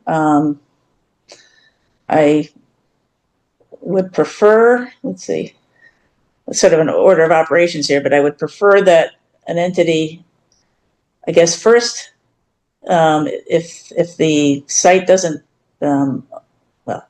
pursuing a variance is certainly an option, and I think, site topography, could be considered an allowance in a case for a building larger than 15,000 square feet. I think that the ZBA might be able to find a reason to allow a variance for something exceeding the dimension. I also suggest that perhaps there's a map change option for one or more sites that are currently in town center district that might accommodate a fire station, given that town center has changed. But that's another effort and another town meeting vote that we may not wish to put at risk for October. Regarding the ag res, I mean, I think the public safety concept, albeit, yes, folks want to have safety at the ready. There are industrial uses associated with public safety buildings, and that includes large trucks, backup beepers, water usage, and traffic. And I'm just not sure. I think this is something that the town is going to have to weigh in on, and we'll ultimately go to a vote. So I think there are places that this is suitable, and there are places that it's not. And I think we've heard from residents who would like to have a fire station or public facility near them, a safety facility, and we've heard from residents that don't. So, I'm not ready to populate this yet, but I do think there are impacts associated with public safety facilities because they do have commercial traffic, and that needs to be considered. So I'm just suggesting we don't populate that yet, and we wait for public comment on that. I'm kind of torn with your comment there, Cindy, because I do agree. I do really want to hear from the public on this during our hearing, because I was there at ATM with all y'all. So it's, I heard a lot of pushback, but yeah, maybe it was specific to a site, Rich. So, but I think there's some low hanging fruit here, right? Where we could probably agree on a couple of districts, and maybe leave the rest kind of open. I don't know. Would you agree on that? I just want to start someplace. Yeah, copy paste the town hall line, because I think the only thing that's really of debate is ag res, and if there's potential restrictions around town center, like that's fair enough. Comments from the rest of the board based on that? That's what I was going to say. I mean, again, none of this is etched in stone. So, I mean, whatever we put here is open. I mean, there's going to be a public comment portion eventually, and they're going to say, well, why did you do that here? Why not that there? So all of this is open for negotiation. None of this is etched in stone. And so put question marks on the things. I think that's a good strategy here, is at least get what we can get to yes on, and then we can then circle back and concentrate on the worst. Cindy, I'm not trying to decide for you. I'm just trying to, try to make some movement on this. Yeah. So the town center, right, that you copied in a yes there. You want to hold on that for now? Might we want to have just an asterisk in there, or a question mark at least? Is it something? Because we've got an issue, right? We know we have an issue there. I'm fine with that too. Is everybody else in agreement on this one, just so we can keep it going? Yeah, I agree, Rebecca. I think I would like to see us discuss further. I want to keep going, but I don't want to just necessarily punt it to a public hearing. Like, I'd like us for this, ideally this planning board has discussed a couple of different ways to handle where the question marks are. And we actually have like thoughtful options that we go to public hearing with. It's kind of like, rather than just go to public hearing and say, what do you all think? Like, I mean, I agree with you wholeheartedly. This is why I was a bit concerned about going to the public hearing on the 4th without getting this kind of sorted through a little bit. Yeah, and I think we can talk through some of it. I think we can talk through some of it. So, yeah. Okay. All right, Public Works. I think you can probably copy the line above, right? I think you could be saying no in ag res and residential, because this is where we have the 40-foot pile of salt and the dump trucks. Yeah, the challenge. That might be an area where we say no. You're right. I guess the concern is that just rules out a potential municipal use in a corner of a residential area that might make sense, but it allows all those more intense uses, like on our aquifer in the industrial commercial section. Like, okay, that's okay, but like, yeah, like if we're going to say no somewhere, I mean, transfer station, public works. Yeah, I mean, we could. I don't know. Do other towns do that, Mark? I'd have to pull up my spreadsheet. Do other towns say no to public works stations somewhere? Yeah. Yeah, most of them tend to keep it out of the agricultural areas. Okay. Yeah, I'd be in agreement with copying the one above, probably. Yeah, keep it out of AR and R1. They're actually just putting special permit in those. Or no. Oh, I'm so sorry. No. Yes, agreed. Yeah, I mistook. Yeah, so no in AR and R1. And yes on the rest. Well, I'm not sure we want yes on the rest. I mean, an office park district, maybe just postulating, maybe less appealing to an entity, Cisco type entity might want to move in, might be unappealing to be next to a I don't want to say refuse facility. What would be a public, a big garage? It's just an option. I just want to throw it out there. And same for town center. Well, right now, where would public works be under utility and public service uses, public utility? And if it is, AR is ZBA, R1 is ZBA, business one is yes, office park is ZBA, Town center is ZBA, and Wait, what are industrial you equating this to? Public utility? public utility. Because Because public utility is defined as things that are regulated by the DPU in our bylaw, which is basically municipally owned electric utilities.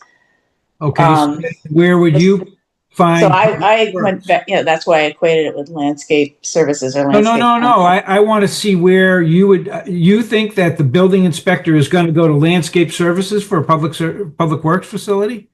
He would have gone to the municipal category, which doesn't exist anymore, basically. That's the What do you problem. mean the municipal category? Oh, Public before, Works is not a public utility. There's nothing on that table of 4.1.3. okay, so where would you, if I was the building inspector, I would have gone to the governmental use in the use table, but now that's no good anymore. Well, that's why I went back to my original table and said, I think this mostly equates to landscape services or landscape contractors. 'Cause Yeah, I know, except equate for, those. it used to say yes in all districts. So, I mean, I don't see how you can make the jump from all yes across the boards to public. It is akin to a public utility, but it's defined differently. So I just don't see where else it lives in our current zoning bylaw. I'd like to hear from the other folks. Do you guys think it equates somewhat to landscape service or landscape contractors, with the definitions being what's in our bylaw today?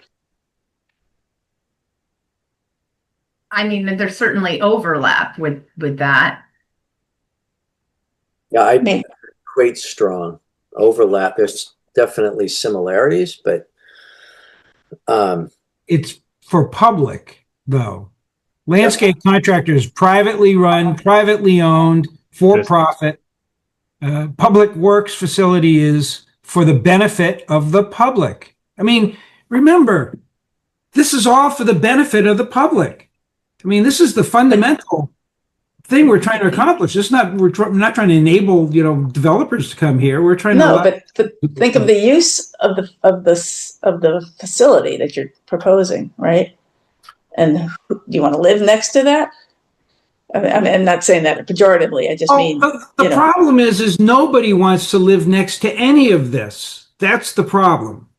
But the town needs to do certain things, and we can't just keep ruling them out. So we have a public works facility in the B district currently, and we have a DOT salt shed in I think that's IC district. okay, so Are you comfortable with those? I'm okay with no and AR and R1. I just think it should be everything. It should be yes in B, yes in B1, yes in office park, and yes in industrial commercial, and probably a no in town center. That's what I would put in there. So that tracks pretty close to landscape services. Okay. But I'm not putting it there because I saw landscape services. I guess that's the difference. well, is landscape services, they're no in office park. I think I would propose would be a little more protective of the office park, right? That's a kind of a mixed use environment now. Maybe it's special permit. We can put a question mark, right? Because I still think we have to talk about, is it a no? I'd put a question mark on office park. Sure. I'm okay with no on ag-res, no on R1, and then yeses for business. I mean, frankly, there's even a question in my mind, like if we're trying to shape the business district as our main street, right? That's where we're going to put all the trucks. Like, okay. Well, that's a really good point, Rich. We're trying to, to your point, make the corridor perhaps a little more aesthetic or a little less commercial. Well, I shouldn't say we're trying to. That's an option. So, yeah, I mean, it's a vision, right? I mean, like right now we know we have one. It's been less than 10 years. Well, maybe not. Maybe it's been at least 10 years for that Department of Public Works. I'm fine where it is. I mean, it fits in with everything else, but like, would we put a brand new Public Works garage, east of that building on Mass Ave? I don't know. This is where we have the overlap with the DRB. I mean, I could get behind the B in the B1 district, frankly, but I don't know. Is the rest of the board saying question mark on that one? I got a question. Where is landscape services in our current? It's under 4.1.3D, 18, page 18, next to contractors. Oh, fifth one down. Allowed in B and B1. I mean, we wonder why Mass Ave looks the way it does. We allow all this stuff in B Right. and B1. Right. Doesn't take a rocket scientist to figure out what's going on.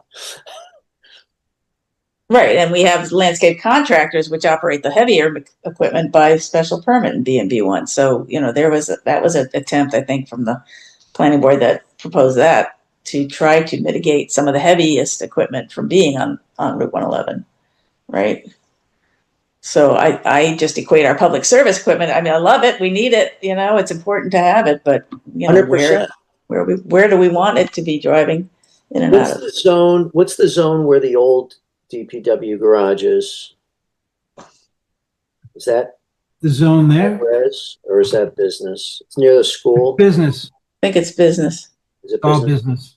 business. From almost the corner of Liberty Square Road all the way up to Stowe. Yeah. But actually, where the DPW buildings out back are in residential. Ag res. You know, I could get the DPW buildings where, Mark? The building Res. is res. The turn in is in business. The The long driveway. building itself is in ag res. Yeah. And we're now saying no. I mean, I wonder if, like, for me, like public, I get all the bad things that come with these things, right? But like, there's good things that this is all for public service. Right. I wonder if really these are the areas where a special permit does all of a sudden matter, in the sense that and we still haven't gotten to talking about, you know, site plan versus special permit, because I fundamentally have a concern with special permits, but these might be the areas where we can provide very descriptive, like, yeah, you can put it in the business district, but it's not like right on the road. It's not, you know, per the normal zoning where it's only 50 feet back. Like, it's got to be 150 feet back. It's got to be shielded. You know, the town has done a reasonable study to determine this is the most desirable land. And there's been some kind of like, to me, I think you can almost put it anywhere if it's done properly, right? So special permit, at least in those question marks. I think we still need to have that conversation, but like in my mind, like I think there's got to be some higher threshold before we just start dropping certain uses in the middle of Mass Ave. Madam Chairperson. Yeah, go ahead. I do just want to note that so the question has been raised whether site plan approval would be required. Your site plan approval bylaw explicitly calls out that any structure constructed for municipal use requires site plan approval. So anything that's done by the municipality under construction would require site plan approval for new construction. Any structure, what about a big salt pile? Is there a concrete pad or something underneath it that's greater than 500 square feet? It's a pretty big pile, but just let's say no. If it's under 500 square feet and it's an expansion of something existing, then no, not necessarily. If it's greater than 500 square feet, or if it's new, not attached to a pre-existing use, then it would trigger.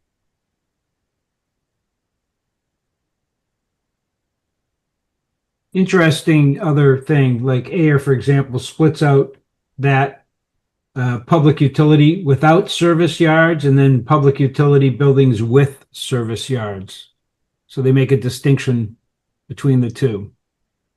So just something to consider is you could always dice it finer if you can separate the use.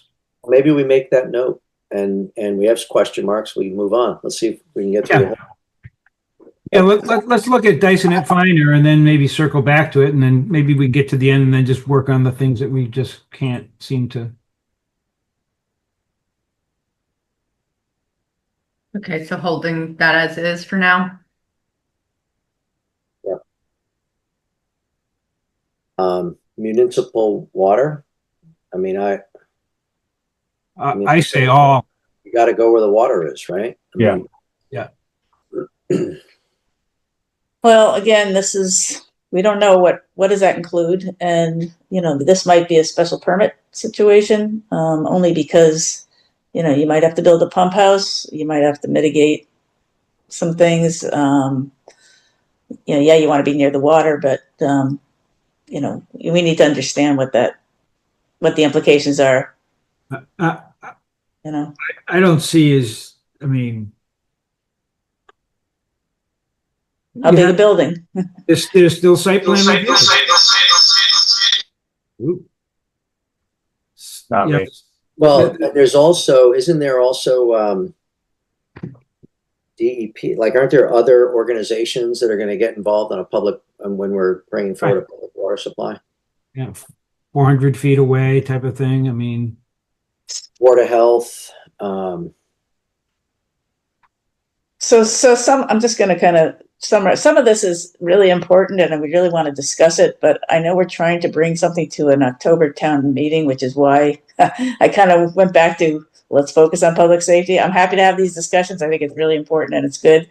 We need to understand what municipal water is, what is a water district, who regulates them. So there's some questions on the water and sewer piece that I think are super important. We can continue to discuss it. I just think it's going to complicate our efforts to pull something together that's well vetted by October. We can put question marks on both of them all the way across. I mean, I think we can put question marks on them, and maybe they're a special permit, maybe we punt them to a future meeting. Mm-hmm. But it's hard for me to get my head around.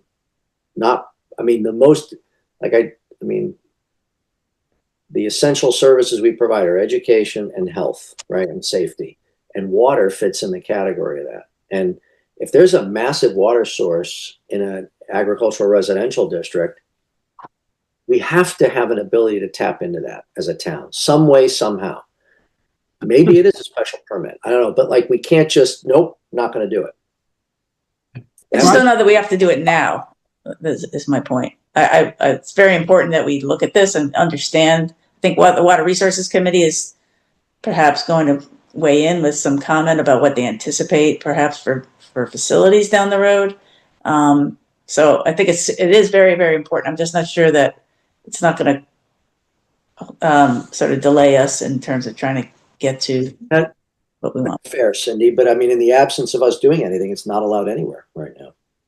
Well, I'm not sure. I mean, we've got a water line that just went in by a special agreement, intermunicipal agreement, and a special act of the legislature. We don't necessarily have a so again, the water line that Littleton's putting in is not a public utility as defined by our bylaw, and yet they're putting in a water line and by through easements. So that was able to happen. That's what I mean. I think there's some regulatory and legal things that we need to explore. And whether maybe zoning isn't appropriate for this, for some of this, I don't know. I say, I mean, Groton does them all by special permit. Okay. They do use of land for a public utility. Well, I guess that's a public utility. Municipal is a public utility. Special permit in all zones. Yes. In P, whatever that is, public services, I guess they have a zone. And then no in, looks like office. So I guess I would like to know kind of a little bit more information about what this entails. I mean, is it a water line or is it a facility or is it a well getting dropped in? You know what I mean? I take it to mean a well in any kind of pumping station. So I think we'd have to define that. Yeah. Yeah, like the Hager well, right? But let's make an assumption then, and then just kind of go from there. I mean, let's assume that it's not underground infrastructure because the roads are the roads, but any pumping or wells. So not distribute. I mean, again, not distribution lines and lift stations. No, because that's the roads. That's in the roads. Do you need a special permit to dig up a road? No. What about a booster station or something, you know? Well, again, any of the kind of surface mounted infrastructure. Maybe we can look at other definitions. Maybe distribution network is part of it, but if it wouldn't, like, I'd say that if you're putting in a water system, you're putting in a well and a pump and a you know, whatever power and other utilities that go with that. If the goal is you're going to now run that water down this road and into that neighborhood, then that would be part of whatever that application is. Well, to open the road, they have to make an application. Yeah.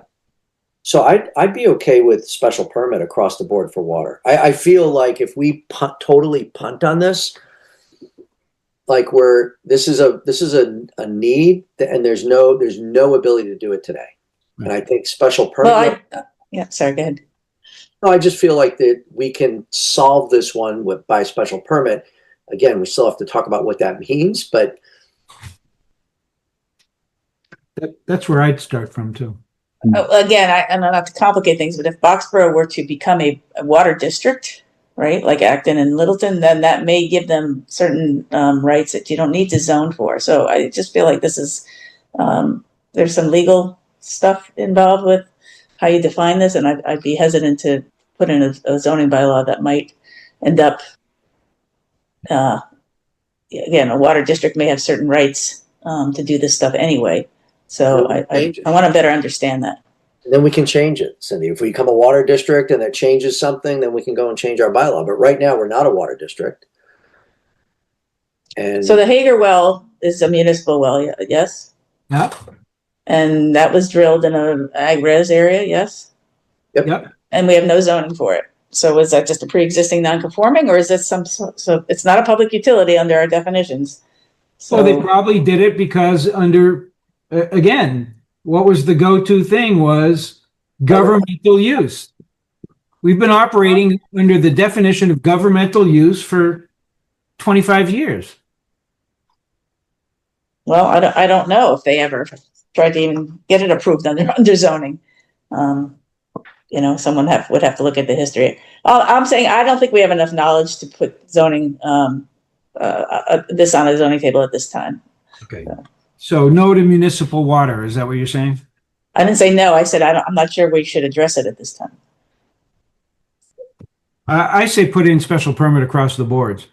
I agree. Yeah, that'd be a way to provide a path. Right. I need more information about what this entails, because if it is a water treatment facility, for instance, and I kind of bulk these two things together almost, the water and sewer, but you know, I don't know what that definition is yet. Yeah, and I'm only talking water right now, Rebecca, right? I know, Yes. you know, like sewer might be a different thing, but if it's question marks right now because we don't all agree, then it's question marks right now. I feel more comfortable with that. And I just want to warn, like, I want to be careful about bringing this to town. Well, we want this fire station to get approved, right? I mean, that's the goal, the end game. But I just want to be careful about bringing something that's super complicated to town, that one of these choices could totally negate a positive vote. You know what I mean? So, one yes. I think the public hearings will suss that out. So if we basically have this table, and the public hearings will help get discussion around the question marks. If people are fired up with torches and pitchforks around municipal water, then October, we'd be speaking, but they're perfectly fine with public safety. Then October, our amendment has public safety. And then we're doing more work to kind of fill out the rest of the table. So I think we could still. So I'd like to agree with you, Chris, but I'm looking at 25 people on this meeting, and 9 of them are either board members or recording and or planners. You know what I mean? So I want to make sure we have a good a good turnout for this to make sure that we are getting lots of public hearing and feedback. I also think I agree with the simplicity, Rebecca. Part of me also says, if we go in with it's public safety and it's yes, yes, yes, yes, yes, yes, yes, and boom, solve the problem. But we haven't, I think there's some value to saying, we looked at this, we looked at all of it. We looked at the, 40 other towns. We did X, Y, and Z. And we made decisions. We had a public hearing, right? We made recommendations. We had a public hearing. We went back and looked at it. And we actually came out with a table that has certain things that actually either say no or by special permit. I think there's value to being able to tell a story that we segmented things in certain ways. And we view public safety as different from all those other, from those other things. And we didn't just arrive at this for the convenience of public safety. We actually looked at our entire use table. Rich, I don't disagree with you at all. I think it's a good exercise to go for it. I just don't want to get in the weeds on it because it's 9:06 right now. I just want to make sure we're making really good progress in preparation for the 4th. Yep. On stuff. Ready. Does that make sense? Yep. Let's keep pressing. All right, municipal sewer.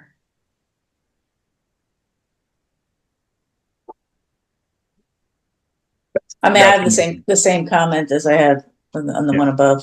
I do too. Yeah, that's the contentious one.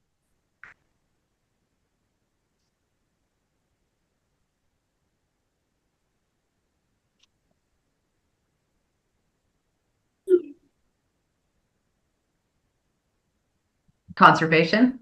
Is that already covered? Yeah, it's already in the table and under extensive uses with public park. Conservation area. Yeah, so we don't need to talk about it at all. Right. I like the easy button on that. Yeah, that's good. Well, you want to take it out of the table? Oh. Would the board prefer to remove it from this proposed section, or would you rather relocate it to this new section? I think it's easier to pull it.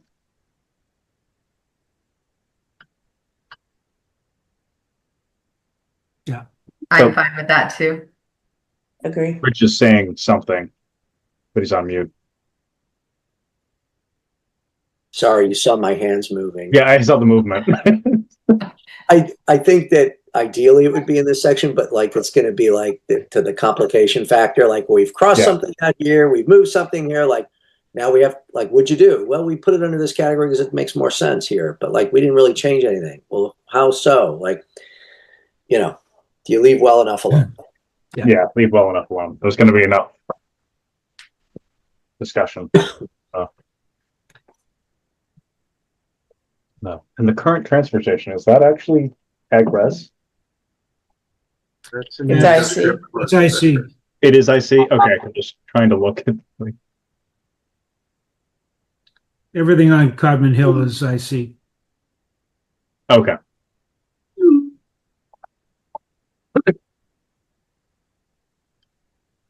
Thoughts about transfer station? I mean, I see for sure. I just keep it in IC, call it a day. Yeah, that's where it currently is, and then knows. So we had a commercial dump. Do we still have that definition? Yes, your commercial dump prohibition did pass the Attorney General when we had it reinstated. However, I'll note a commercial dump is separate from a municipal transfer station or recycling center. Right. So it's not on our commercial dump is not on our use table. Is that correct? That's correct. Yeah, but I wouldn't put it here because again, this is municipal. Right. Right. What if the town wanted to? Well, okay, I guess dump and or recycling facility, or is that part of a transfer station? we need to amend the bylaw.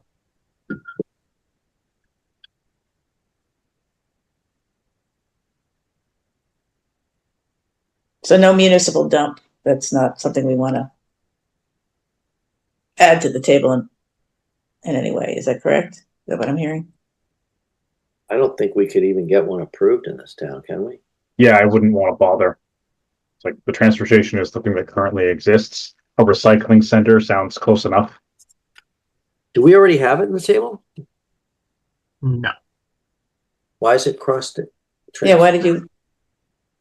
I'm striking through the things that you've said you don't want to address in this round. So I'm keeping a record that we talked about it, but you don't want to address it, so I'm striking it out. We need transfer station in there because it doesn't exist anywhere. And we want to say yes in IC and no everywhere else. Yeah, that's what I would say. That's what I would say. And that I would makes also, it not pre-existing, non-conforming. but recycling station center might be something different. If, you know, the Boy Scouts want to set up well, that's a bad example, but the town wanted to set up another location for a recycling center, say at the other end of town. I mean, do we want to outright prohibit that? Or do we want to separate these out as two separate things?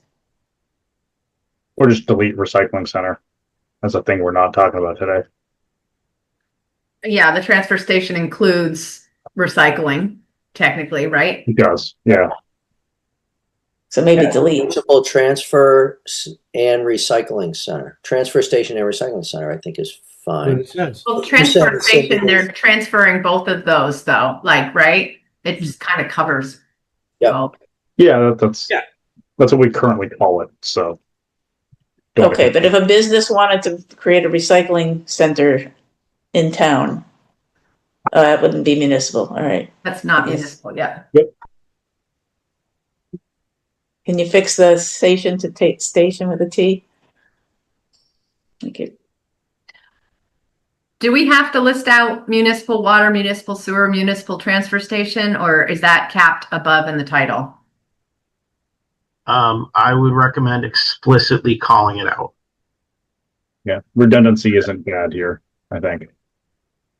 And then the other ones that don't do it, are we covered then? Because would we add municipal museum, municipal, like you'd have to do it everywhere, right? Or deal with it in the title. Yeah, I deal with it in the the title, in a definition, yeah. It seems cleaner to me. Is there a difference between public and municipal? Because we use both words in this table. And, this was part of my original research, and the word governmental. I would really like to be as consistent as we can. Yeah. Those terms get sort of used all over the bylaw. Yeah. So another option, rather than calling it out here, but if you want to still give it more plain language, rather than cluttering your use table up with the word municipal, is to explicitly in the definition say, when operated by a municipality, when owned or operated by a municipality. That's a common practice as well. And then it's buried in the definition where it can be more lengthy, but it is still explicitly called out. And put it right in the use table too, just to make it clear as day to anybody. Yeah, I would agree with that too. So I wouldn't put it in these words. I put it somewhere above or below the use table heading. So parentheses must be what you just said. Like one footnote under utility and public service uses. Is that what you mean, Mark? We were talking about the title of it Right. changing to municipal, but I suppose we could do a footnote too, but it is clear as day to Mark's point if you did it in the title. Right. Of each item. No, No, of the no. section. The title of the section, right. Okay. So if you go back to the use table in our use table, where is it? Utility and municipal services. Right. And then we strike the public out of things and Right. clean that up. Right.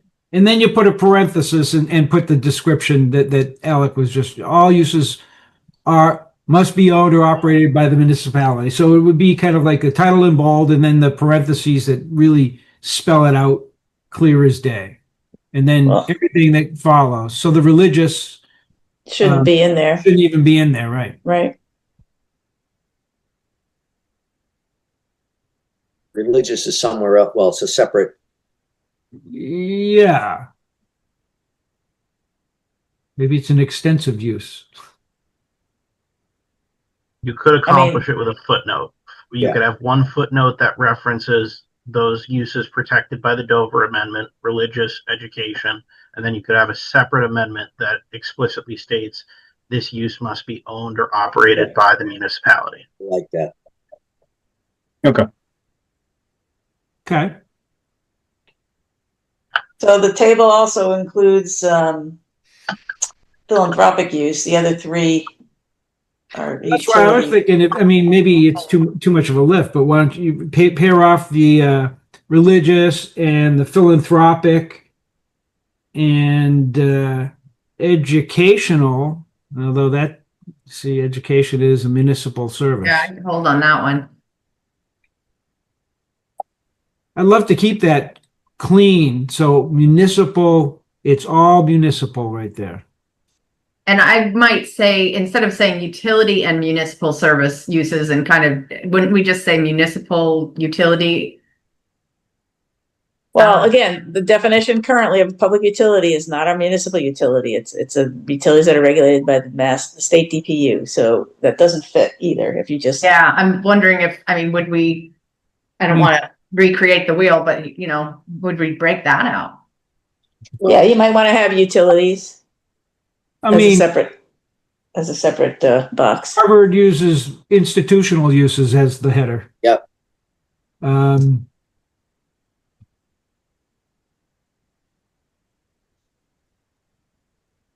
Groton puts it in. I mean, I think we can come up with the right title. Yeah. But I like the idea of, like, if it's philanthropic, let's put in a footnote. This is what it doesn't have to be. It's not a governmental or municipal owned. Philanthropic is like a non-profit. Like, I think we have a definition for it, don't we? Stowe also uses institutional uses, municipal, and it lumps in private schools, colleges, nursing homes. So they lump them together.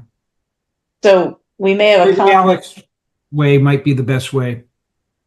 We may have a conflict with the term philanthropic use with our museum definition, because the term museum is already in the philanthropic. So that's something we gotta, this would be the time to hash that out, or at some point during this. Which is not allowed in the ag res district, which is where it exists today. Well, the philanthropic definition is a charitable or nonprofit library, museum, or art gallery. That's Right, not the same as a publicly town museum or a town library. Right, which is different, correct. So we would put a footnote, say philanthropic use as defined in section blah, and then the museum would be the footnote that says this is a municipally owned. Well, philanthropic doesn't belong with this grouping, as I read it. Yeah, we could. Philanthropic use shall mean a charitable or nonprofit library, museum, or art gallery. So it's covered under philanthropic, so we don't have to have it there. Put it under business, industrial, or? Well, no, philanthropic already exists as a line. Where to go? It's the bottom line on 413C. Yeah. So, I mean, I would make a box for municipal uses. I'd make a box for utility, and I'd make a box for maybe other, which might include religious, education, and philanthropic, something like that. Yeah. I mean, I like that. I mean, it is doing more than we want to do, but it makes it cleaner. Great. So are these I'd love to walk different? away from this with a more usable use table. Are these different? Like, so this is not 413C then. We're creating 3CA, 413CB. That's not the way we would number it, but we're creating separate. Yeah. boxes. Yeah. Yeah. That makes sense. And that's not too messy. Yep. So this is the box for just municipal. Right. And then we'd have a box for For utilities. utility Yeah. and educational, or? No, you have that. Religious, educational, and philanthropic. That's a good idea, actually. Pull them out of wherever they are, because they're all stragglers where they are now. Yeah, it's a catch-all. And I'm wondering, just thinking to our end game, could we potentially present them as separate like changes to the bylaw to break this Yeah. out and show changes that might just make it easier for us to get them through. Yeah, instead of one crazy one, it's like 7 little amendments just to all tidy things up. Right. So it doesn't just, one thing doesn't, I'm just concerned about one thing shutting the whole thing down. Yeah, Right? Yeah, because if it ends up being just one of these stragglers, which is, The thing is, the use chart is comprehensible. There's not, I mean, the devil's in the details. The definitions are really what it is, but the use chart is pretty easy to read. And you can say, well, we took it from here, we put it to there. I think this is sellable the way that it is. Yeah, I agree. So this chart that we're looking at, 413 question mark, this is intended to be municipal uses. Municipal uses. Let's just put that in there for now. Okay, some other, and maybe we can, to keep the order so we don't get all screwed up on order, we can do 13C, Romanet 1, Romanet 2, Romanet 3, like, so we can keep it all before B or D, sorry. So we don't have to now reorder like the rest of the table. Right. I wouldn't worry too much about that right now. Well, maybe can we I don't know where we all want to go, but can we start trying to tackle some of these question marks, like maybe the one in public safety? Like what would get us comfortable with allowing some form of public safety in AR? Public comment for me. okay. Yeah, 'cause I'm already at a yes. So if public comment is well, we want some other layer of control, then sure. Yeah, and I guess that's what I'm asking. Like, so I understand, I get it, Rebecca. Like, I want the public comment too, because if the public says no way, no hell, like, okay, then my next response would be, well, then I would be okay by special permit, but I'm not comfortable going to town meeting with a flat no in that column. So, like, are we saying that so like there's 3 options in my mind for AR public safety. It's yes by right, yes by a special permit, or no. Are we at least able to get to one of the 2 yeses, or is there still a potential that there's a no out there? I mean, I'm not comfortable with it being a yes. I have issues with Rich. Sounds like you had some thoughts about special permits. I have some thoughts about why that could be problematic to make it by special permit. I'm just going to ask this question, because I know a lot of this is being driven by some desire for 72 Stowe Road to allow it.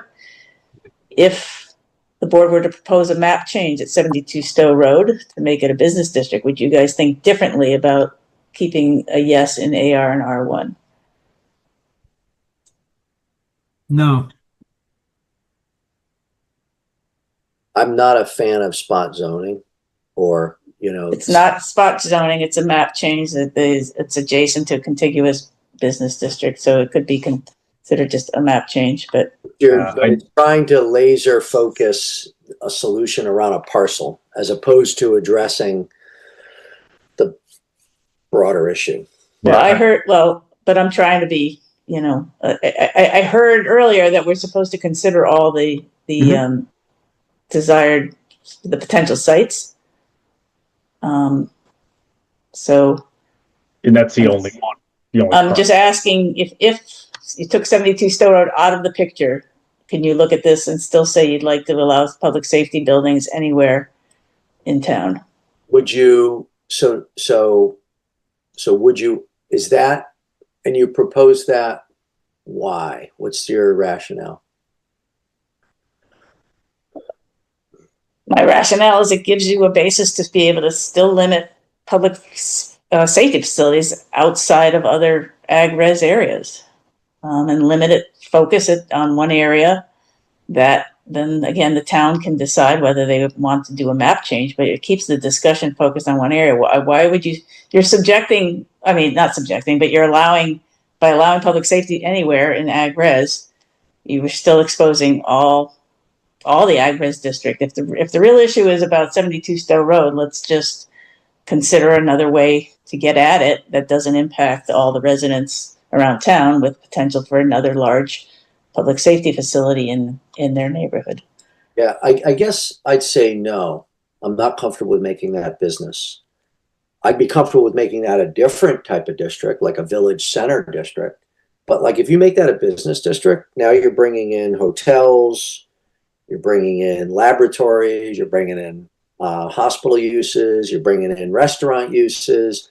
Like if the people on that street had a tough time with a firehouse, I don't know how we're going to get a lab in there. Like, I mean, so I think there's negative consequences with that. If in the end the town doesn't go that route, and then the board that owns it, the housing trust, says, well, we can sell it for its most desirable use, which is to put like a lab in there.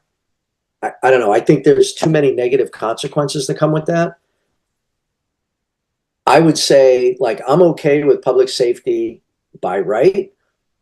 If public feedback is that that's too loose, we need tighter parameters that we can't get through site plan, I'd be okay with a special permit. I'm not okay with a no. I'm a no vote on that, on a no under that. Thanks, Rich. Go ahead, Mark. That's Rich just nailed it for me. That's kind of how I saw this unfolding. Is I would put a yes in there, unless the public feedback is such that my fallback position would be by special permit, but I would not put a no in there. And I think by taking the municipal water, the municipal sewer out of that equation, makes it less, because before municipal encompassed everything that's on the list. Mm-hmm. Okay. Now we've narrowed it to only public safety. That's a yes there. And that may work for a lot of people, who, and again, understanding that the hurdle to even a public safety building isn't just the zoning, it's the money too. Yes. I mean, we get to vote on this. I mean, if they don't want it there, then they'll vote against it. So then they have multiple opportunities, but now at least they don't have to worry about it being something different than public safety. So let's put in yeses and see what people say. That's actually my approach. I would put a yes in here. That's what I would vote for, is to put yes, and then have the public come in and let's hear what they have to say about it.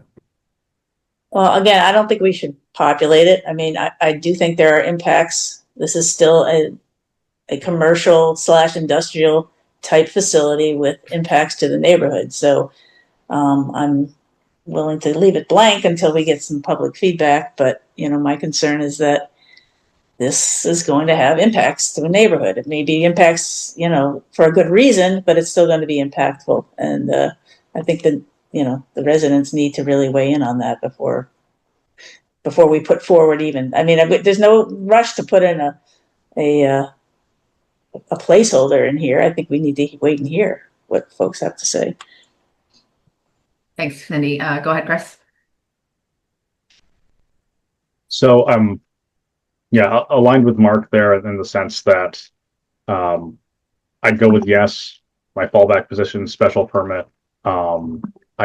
I'm not comfortable with no, because I think there needs to be a path to yes everywhere for public safety things. I think there's enough of especially the funding alone, is enough of a balance, check and balance in order to build anything that's publicly funded, you need to go to town meeting and you need to convince them. You need to convince the town that this is worth paying for. So there's other mechanisms that absolutely work that are already in place to prevent something ridiculous. So that's why I was perfectly fine with a yes by right anyway. So that's where I'd go here. I wouldn't be comfortable saying no to ag res. It's just that vetoes too many options. It can be a special permit. There can be some extra checks and balances. I think I agree with. I don't think he's explicitly articulated it yet, but the special permit makes the decision a group of people rather than the whole town. If we have to, and there's discussion on which special permit is this? Is this a planning board special permit or a ZBA? If we have to go there, I'd want it to be the planning board one, because ZBA is appointed, planning board is all elected, so that's at least closer to the town weighing in. But yeah, I guess that's where I am on those.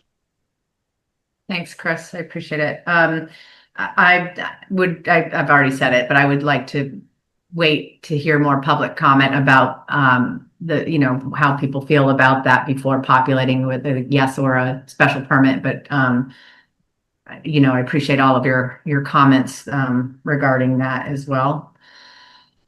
Can I just make an observation? So yes, this is a really good exercise for us to go through, and I appreciate all the input. We weren't able to make any determinations on ag res for town hall offices, museum, community services, municipal water. Well, we didn't populate that for any of it, but those few that we talked about, we didn't even know if we wanted those in ag res because of potential impacts to the neighborhood. So I guess I'm just trying to be consistent in terms of why would you add another type of facility when we haven't even agreed that the other facilities, which may have a less intrusive use, we're not even sure we want those. So I'm just trying to apply some consistency of thought across. Because it's public safety. That's the difference. It's a higher use. It's the highest use. And public safety, number one. And to be clear, I'm good with town hall offices. I mean, town hall, yes. And town offices, I'm okay. It's site plan. Museum, I'm there on those. I think those are very low impact uses. I'm okay with those. We put question marks because we didn't have unanimity, right? I thought that's what we did. If we didn't agree, then we put a question mark. But I keep bringing the Harvard example out, but if you read their bylaw, library, town hall, museum, school, public safety, all allowed by right everywhere. Stowe too. Their firehouse is in town center, in a historic town center. And they're trying to move it. They're trying to find a new location. Again, I appreciate all the research on other towns. I think it's valuable to pull from some of that, but we're trying to make decisions in 2025. Those towns may have made those decisions, 60, 80 years ago when their zoning bylaws were developed. So I just want to be cognizant of what we're dealing with in today's environment, impact on property values, concerns that we've already heard from residents. And I just want to allow the public, an opportunity to weigh in before we make a pitch for it. I'm not going to make a decision. I'm not making any decisions tonight. We're just trying to key it up. I also want to be thoughtful about what is the vision for the town? Rich, you and I, we've been through many discussions about this with the town center, but what uses make sense from that perspective to where, when we're starting to shape the community a little bit with natural areas that you would want to be a town center, district if and when we get there. So anyways. All right, guys, we have 30 minutes, ideally. What does the board feel like we should be tackling next here?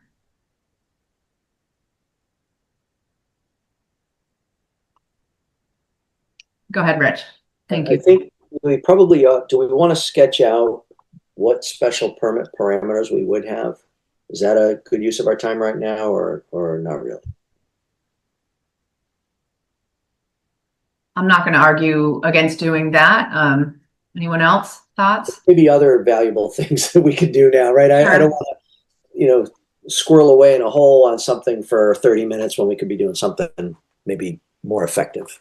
Yeah, I want to just make sure that we're happy with what we have for a product right now going into August 4th, which is, our public hearing. So do we feel like we have enough at this point to be able to present to the town? I guess would be a question for the board. We haven't really talked about a definition for public safety or any of the others, but I mean, we did talk about trying to get a definition, but we don't have one currently. I would love to task Alec with pulling together a few options for these things, not one, worked out fine-tuned thing, but maybe pull together 3 options for a public safety definition and all the other ones that we identified we needed too. Yeah, he did one for public safety. Yes, you're right.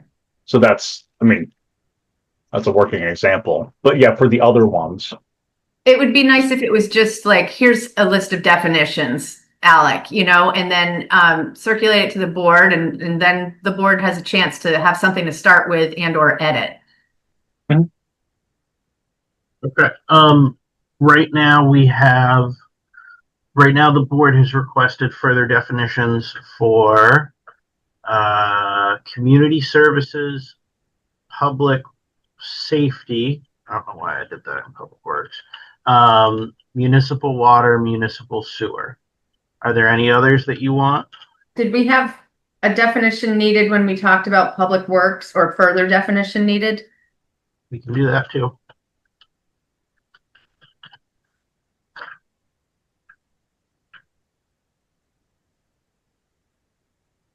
yeah, and I think the rest of these question marks, the question mark is hinging on a definition and or public comment.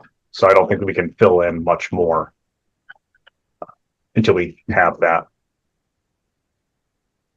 And feel free to float multiple definitions, if they don't agree with one another. I'd love to see multiple to that point, Mark, just so that, because everybody has a slightly different take on things here.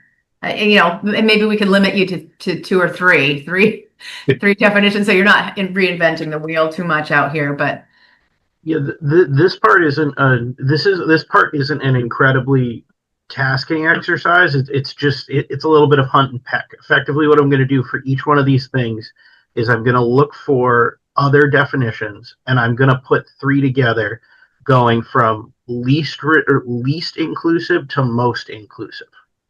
Okay. That's fair, Alec. And, but I would keep it, I might recommend keeping it like in comparative communities. So look at a Harvard, or look at, just some of, I don't even know if I'd include some place like Acton necessarily, because it's very different from Boxborough, but for sure Acton, Harvard is a great example. Groton's good too. Groton's a good one. Stow's been good. Those are the best ones I looked at. So Groton, Stowe, Harvard, and then if anybody else finds something in the meantime, definitely bubble it up. If you find something that you think works, great. But we can provide comment based on just a starting point with Alec.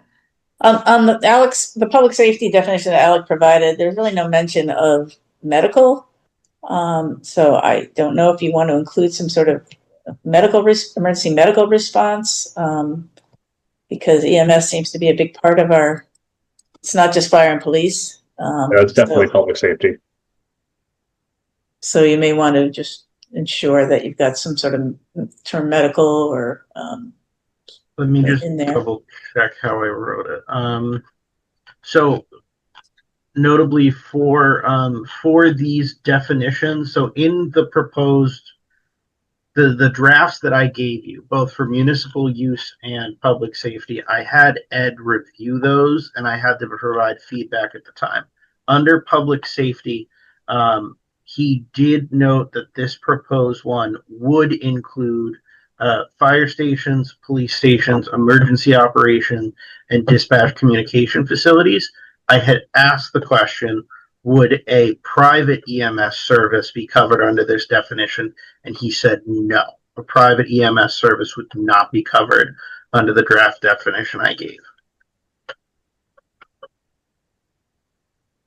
Yeah, but again, a public one would. Yeah. Would it? Public one would be? Yes. I asked him and he said the public-private is where it hinges. If it's public, that's just that's practically accessory to a fire station, and on itself would also stand up. Okay. Well, I guess I'd still like to see if we use that definition or something comparable. I'd like to see some medical related ambulance or medical or something related in that definition. Okay. And in the meantime, you're also going to get building inspector, ZBA weigh in on those two questions. Was there anything else that we're asking? I can get you building inspector weigh in, but ZBA doesn't meet again until mid-August, so we won't have anything from them until after the 19th. Could you potentially poll them individually? Like, is that something that we could do? I think they should. That's getting dangerously close to an open meeting law violation. If I'm polling them, asking for feedback, and then presenting it, that's tricky unless there's a quorum of them there. That's fair enough. Just trying to expedite.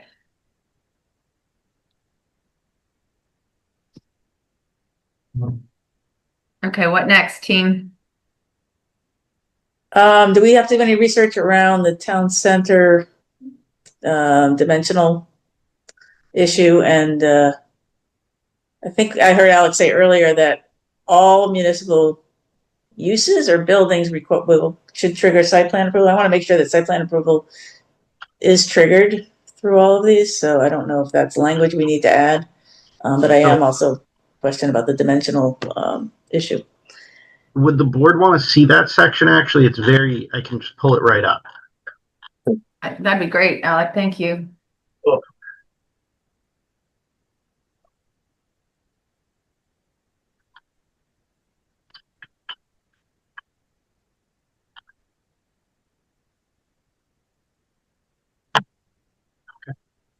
Site plan approval, applicability, the creation of any structure used for municipal purposes. Okay.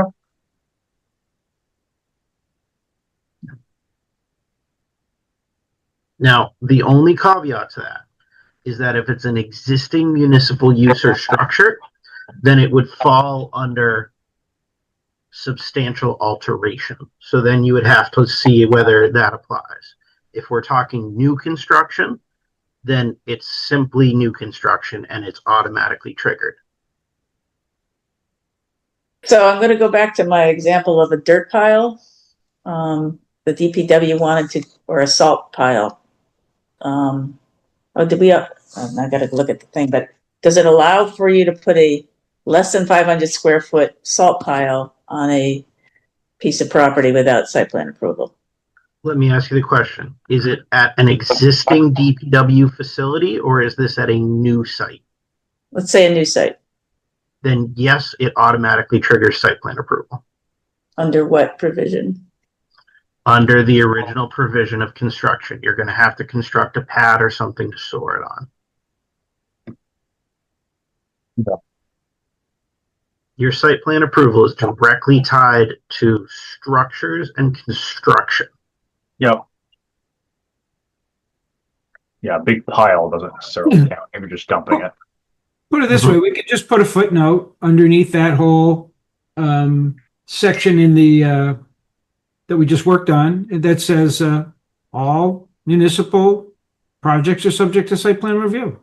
I mean, it doesn't hurt to look at it. And again, because it makes the use table, which is people's first stop.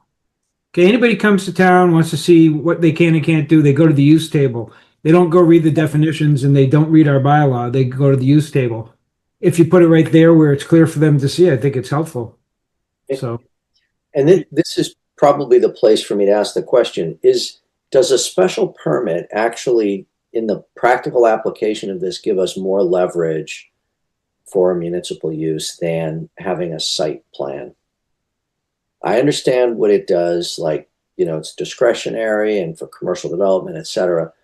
But we can still require under a site plan, and maybe Alec, this is more of a legal question, but we can still require specific things under a site plan. It's just less discretionary. Like it has to be like, but we can, you know, we can address sight lines, we can address buffers, we can address noise, we can address all those things. And if we don't like it, we can put a condition on it, or we can disapprove it. And the town would sue the planning board just like they would sue the planning board for a special permit, except in a special permit case, they'd probably have less success of winning. But it's still going to create a political dynamic where, you know, is it big enough of a deal where we're going to force the town to sue the planning board? It is never best practice. It is never best practice for a town to sue itself, but I have to admit, Rich, crazier things. Actually, that exact thing has happened. At one point, this town proposed a transfer station at the old DPW facility. The ZBA denied it at the time, and the town sued, and then withdrew its own litigation in recognition that it wasn't going to be feasible, and it made no sense to sue itself. But something like that has happened before. Yes. Now that was a special permit, not a site plan review, but it did happen. And you've almost sort of, and I suppose I could ask for, well, is there an example of a site plan? Like you've almost made my point where the town doesn't want to sue itself. Somehow politically these things get resolved, right? Yes, maybe the lawsuit happens. And then we realize how stupid this is because it's going to cost us, you know, the only people getting rich out of this are the lawyers, and the town's still not going to get what it needs. So the applicant, the select board or whoever it is, withdraws their application and says, this isn't working, we're in a lawsuit. Or they somehow work out an arrangement. I mean, this always has to be sorted out because towns don't come forward to do something because they don't need something. The town disapproved this municipal change carte blanche and Stowe Road. The town's now forced to do something. If I feel like and that's why I wanted to have the discussion about a special permit versus a site plan. Is there a practical difference between the two when it comes to a municipality having to make an approval for its own use and then dealing with a case where there's a disagreement? I mean, why wouldn't you want both?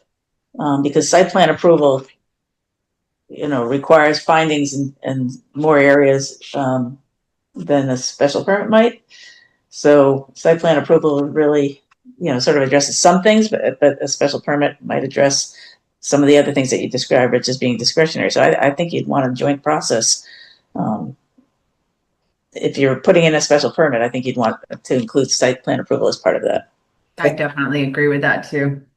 If you're putting in a special permit, you'd want site plan. Okay. No, I'm in agreement with that. I guess I'm trying, what I'm trying to tease out is there a practical benefit to requiring a special permit? So, Madam Chairperson, I'm gonna, if I could, I'm gonna answer that question. Please. The immediate effect of applying a special permit versus just simple site plan review is by special permit, you must reach a 4/5 majority of the board to approve it. Versus simple site plan review only requires a simple majority. So 3/5 or 2/3 if it's a 3-person board. Thanks, Alec. But aside from that, though, the zoning board of appeals, usually you're going to come for specific relief. You don't come to the zoning board of appeals with the plan and lay it out in front of everybody and say, is it okay? That's what site plan review is for. You come to the zoning board of appeals for relief from something that's not allowed necessarily under site plan review. So, you know, most developers certainly, and I would guess the town would as well, would try and avoid going through special permit process if they could. But if they can't, and we see it all the time with the applications that come before us that go before both boards, and usually it's limitations of the topography. That is kind of, topography or setbacks, those kind of reliefs. But I don't really see it as it gets the town much, aside from a big delay, which and that costs a lot of money too. That is one of the issues here is that site plan review is pretty much you're going to get it unless there's some really good reasons why not. Special permit process is discretionary, and that could go on for a long time. And it's hard to make plans, especially when you're budgeting, to do a municipal project, to figure in the time lag on special permit process and the additional hurdles you have to jump through. Again, Rich's question is there a fundamental difference? And I really don't think there is, because I've worked on this board, both boards, and I think this board is a lot tougher than any special permit. I'd say a special permit in this town is pretty easy to get, but getting through site plan review is murder. So I don't really see as it gains us anything other than giving everybody the sense of security that there's a second level of scrutiny. But I don't see it. I think the high hurdle in this town is site plan review.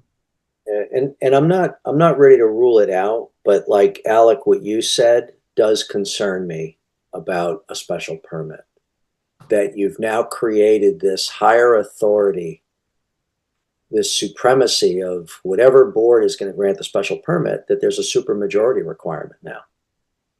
And it's like the supermajority, and if we just pull the thread, Chris, you recommended the planning board, which may make sense because Mark, you said the ZBA deals with variances or relief. It's a relief board, right? Where this is really more about site plan and about, so like you're basically saying you've got one elected board that's going to carry that 4/5 decision authority. Feels like a lot of weight in one place. Just personally, I'm not ruling it out. Like if that's the extra blanket of protection that's needed to make people feel okay, but that I'm trying to really practically get to, can we achieve that with a robust site plan? And if the site plan isn't working and the planning board is basically saying to whoever the applicant is, that one of the departments or the select board, like, hey, we have some serious issues with this site plan. These 3 things have to get addressed. And the town and the planning board literally could reject it or put the conditions in, like, and then the applicant or the department or the select board would have to basically sue against one of those conditions. Like, I think site plan can get us there. That's why I wanted to have this conversation, because I am very concerned about a supermajority control on one board for major decisions like this. Well, you could also make the special permit granting authority the ZBA, and that would take care of that. Oh, it's not a supermajority on the ZBA? No, it's a supermajority as well. It's just a different board. It's not. I see what you're saying. So now you get multiple boards.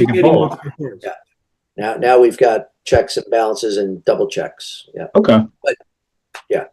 Okay. But again, it's for relief. So unless you get a plan that needs relief, then really the only part you have to go through is the site plan. Mark, I think you're conflating your variance process with the special permit process, because there are decision criteria that the special permitting authority has to find for social and community needs, traffic flow, adequacy of utilities, intensity of use, impact on the environment, impact on health. Those are all the things that we do on site plan review. There's some overlap there. There's some slight differences, but I'm just saying it's not what you were describing was the variance process, but there is, which might make a case that any special permit might be done by the planning board as a joint process along with site plan approval. So you're not going to 2 boards if you were to put a special permit in place.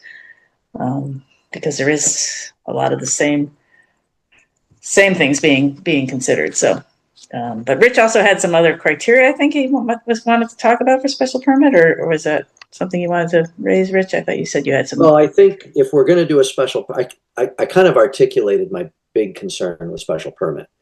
But if I haven't ruled it out, if we're going to go down that path, we definitely need very clear criteria. And I don't know what that is right now. On top of on top of our existing special permit decision criteria, are you saying there should be other criteria? Or maybe. Well, I guess we'd have to review that special permit decision criteria and determine if there are unique criteria that would be needed, right? We went through that with the Mass Ave zoning. We were going to come up with very specific special permit approval parameters for different uses, like like a commercial, athletic facility. We were going to change we were coming up with more robust criteria. Today, the criteria is like, there's no, this is proved, there's no other adequate location, or we need to have those criteria. I think people feel like all these towns, they put in special permit and that's like their savior, but I don't know that practically it's the right decision. But if we do go down that path, we need to have criteria, and I don't have it right. I don't know what they are right now. I'd have to review what's in there, and maybe there's some other criteria that need to get established for different uses. So I want to keep this pointed on municipal uses, right? I mean, do we need to edit the special permit piece? That's a whole different question and can of worms for us. I guess the question is, do we do it or not on this, right? That's the question. Yeah. I just want to make sure that I know we have so much work on our lists of things to do. I just want to make sure we knock it out. We put it in our planning to-do list, and but I want to make sure we're moving this forward, if that makes sense. So we ought to, maybe, Rebecca, to make it actionable. Maybe it's, and I mean, we can all go read it, but maybe we just bring out, I don't know if there are multiple places where the criteria, I know there's one area where special permit criteria is specified. We just probably need to get that all in one place where we can then say, okay, that's a discussion we should have if we're going down the path of special permit. Are the criteria that are specified adequate? Are they too restrictive? Are they not restrictive enough? I think we just need to make that assessment. Well, I think our bylaw requires that all special permits, as we just modified in our last town meeting, that all special permits must comply with the decision criteria in 2.3.4, which is what I was just reading from, in addition to any other specific special permit criteria. So you can add more, but the ones that are listed there, and I think that's in accordance with 40A section 9 and 11, or section 9, I believe. So we can't delete from my understanding, you wouldn't delete from the special permit decision criteria in our bylaw, but you could add more. Alec, would it be useful to the board maybe to have Alec put that into our next packet, so we have that piece in there too? Rich, you tell me if that is useful. Yeah, I'm reading it now, but I think if we can just, wherever the criteria are specified, because I'm in 2, 3, 4, and then there's criteria somewhere else, maybe it's a pointer to it all, or maybe we just have to. No, sorry. Well, when I went fishing for the towns that had special permits applied to municipal use, they all used the same list that we have: social community needs, traffic flow and safety, adequacy of utility, density of population. I mean, it's in state law. Mm-hmm. So nobody had anything specific to municipal, which I find odd, but because you'd think that you could. I guess you could, if you wanted to add criteria. You couldn't delete any though, and so it just makes, if you're adding, then it's just going to make it that much harder for somebody to get over the hump. So I don't know. I think a special permit is nothing but a slowdown. Really what I think it is. I don't think they're going to, you get any more from a special permit than you would in the site plan review. I would propose that it be by the planning board, because it involves also a site plan review. You're going to force a site plan anyway, and it might as well all be reviewed in one board. I know that does put a lot of power in one One place. board on a special permit is you're going to have the same people voting. You're going to have the supermajority requirement. So maybe I'll pause on that recommendation. Maybe it is two boards. I don't know, but I then agree with you, Mark, especially if you bring another board in. It is another layer of compliance. I'd say to that point, I mean, the ZBA has historically, I guess, looked to the planning board for recommendations and stuff like that too. So like pulling the two apart, is maybe a hiccup as well from my perspective. But I've heard a couple people support maybe the PB being the special permit granting authority, and I'm getting hesitation from a couple. And I don't know that we need to make a decision right now, but I'm glad that everybody's thinking about it, because that was a question in my head as well. So and we can always come back to that. Okay, it is 10:01. Is there anything pressing still that the board would like to discuss regarding this topic? We got a couple of to-dos for Alec. Did we make any, I can't remember if we have any action items regarding dimensional requirements in town center. Did we put that one to bed? It's getting long now, so I'm forgetting. No, I think you did ask for some clarity regarding that. I assume Alec has that on his list for him or Ian. So the question that I'm gonna pose to Ed related to dimensional regulations, I'm gonna ask him whether he thinks the gross square footage component would be eligible for a variance. Within the language Mass General Law provides for a variance, it's very explicit that the intent of a variance is not to circumvent the bylaw, but to provide reasonable dimensional relief. I have my opinion. Let me double check with Ed, because my opinion means nothing depending on what his opinion is. So let me get his opinion on that one, and I'll present it to the board at your August 4th public hearing. And or circulate the information to us in advance of that meeting. I love getting the advanced work that you guys have been trying really hard to push out to the board. It's helpful before we go into the meeting to have that. Go ahead, Rich. Are we allowed to have a specific dimensional requirement tied to a use? So like if we allow, say, a public safety facility in a town center district, like that use, can we allow that use to have a different dimensional requirement? Where it's self-imposed, yes, you could. If you were imposing it on an outside use, so say a use operated by a private entity, I'd be a little more cautious, but you can self-impose most things on the town. So we could say, yeah, we're for any municipal use within the town center district, the 1,500 whatever the square footage restriction is, doesn't apply. Let me amend my statement. That's not self-imposing. That's giving yourself an exception. Exactly. Well, no, I'm writing it in the bylaw. That's being less restrictive on the municipality than you're being on other entities. It's not out of the question, but it does make it hard to defend the reason for that dimensional requirement in future instances.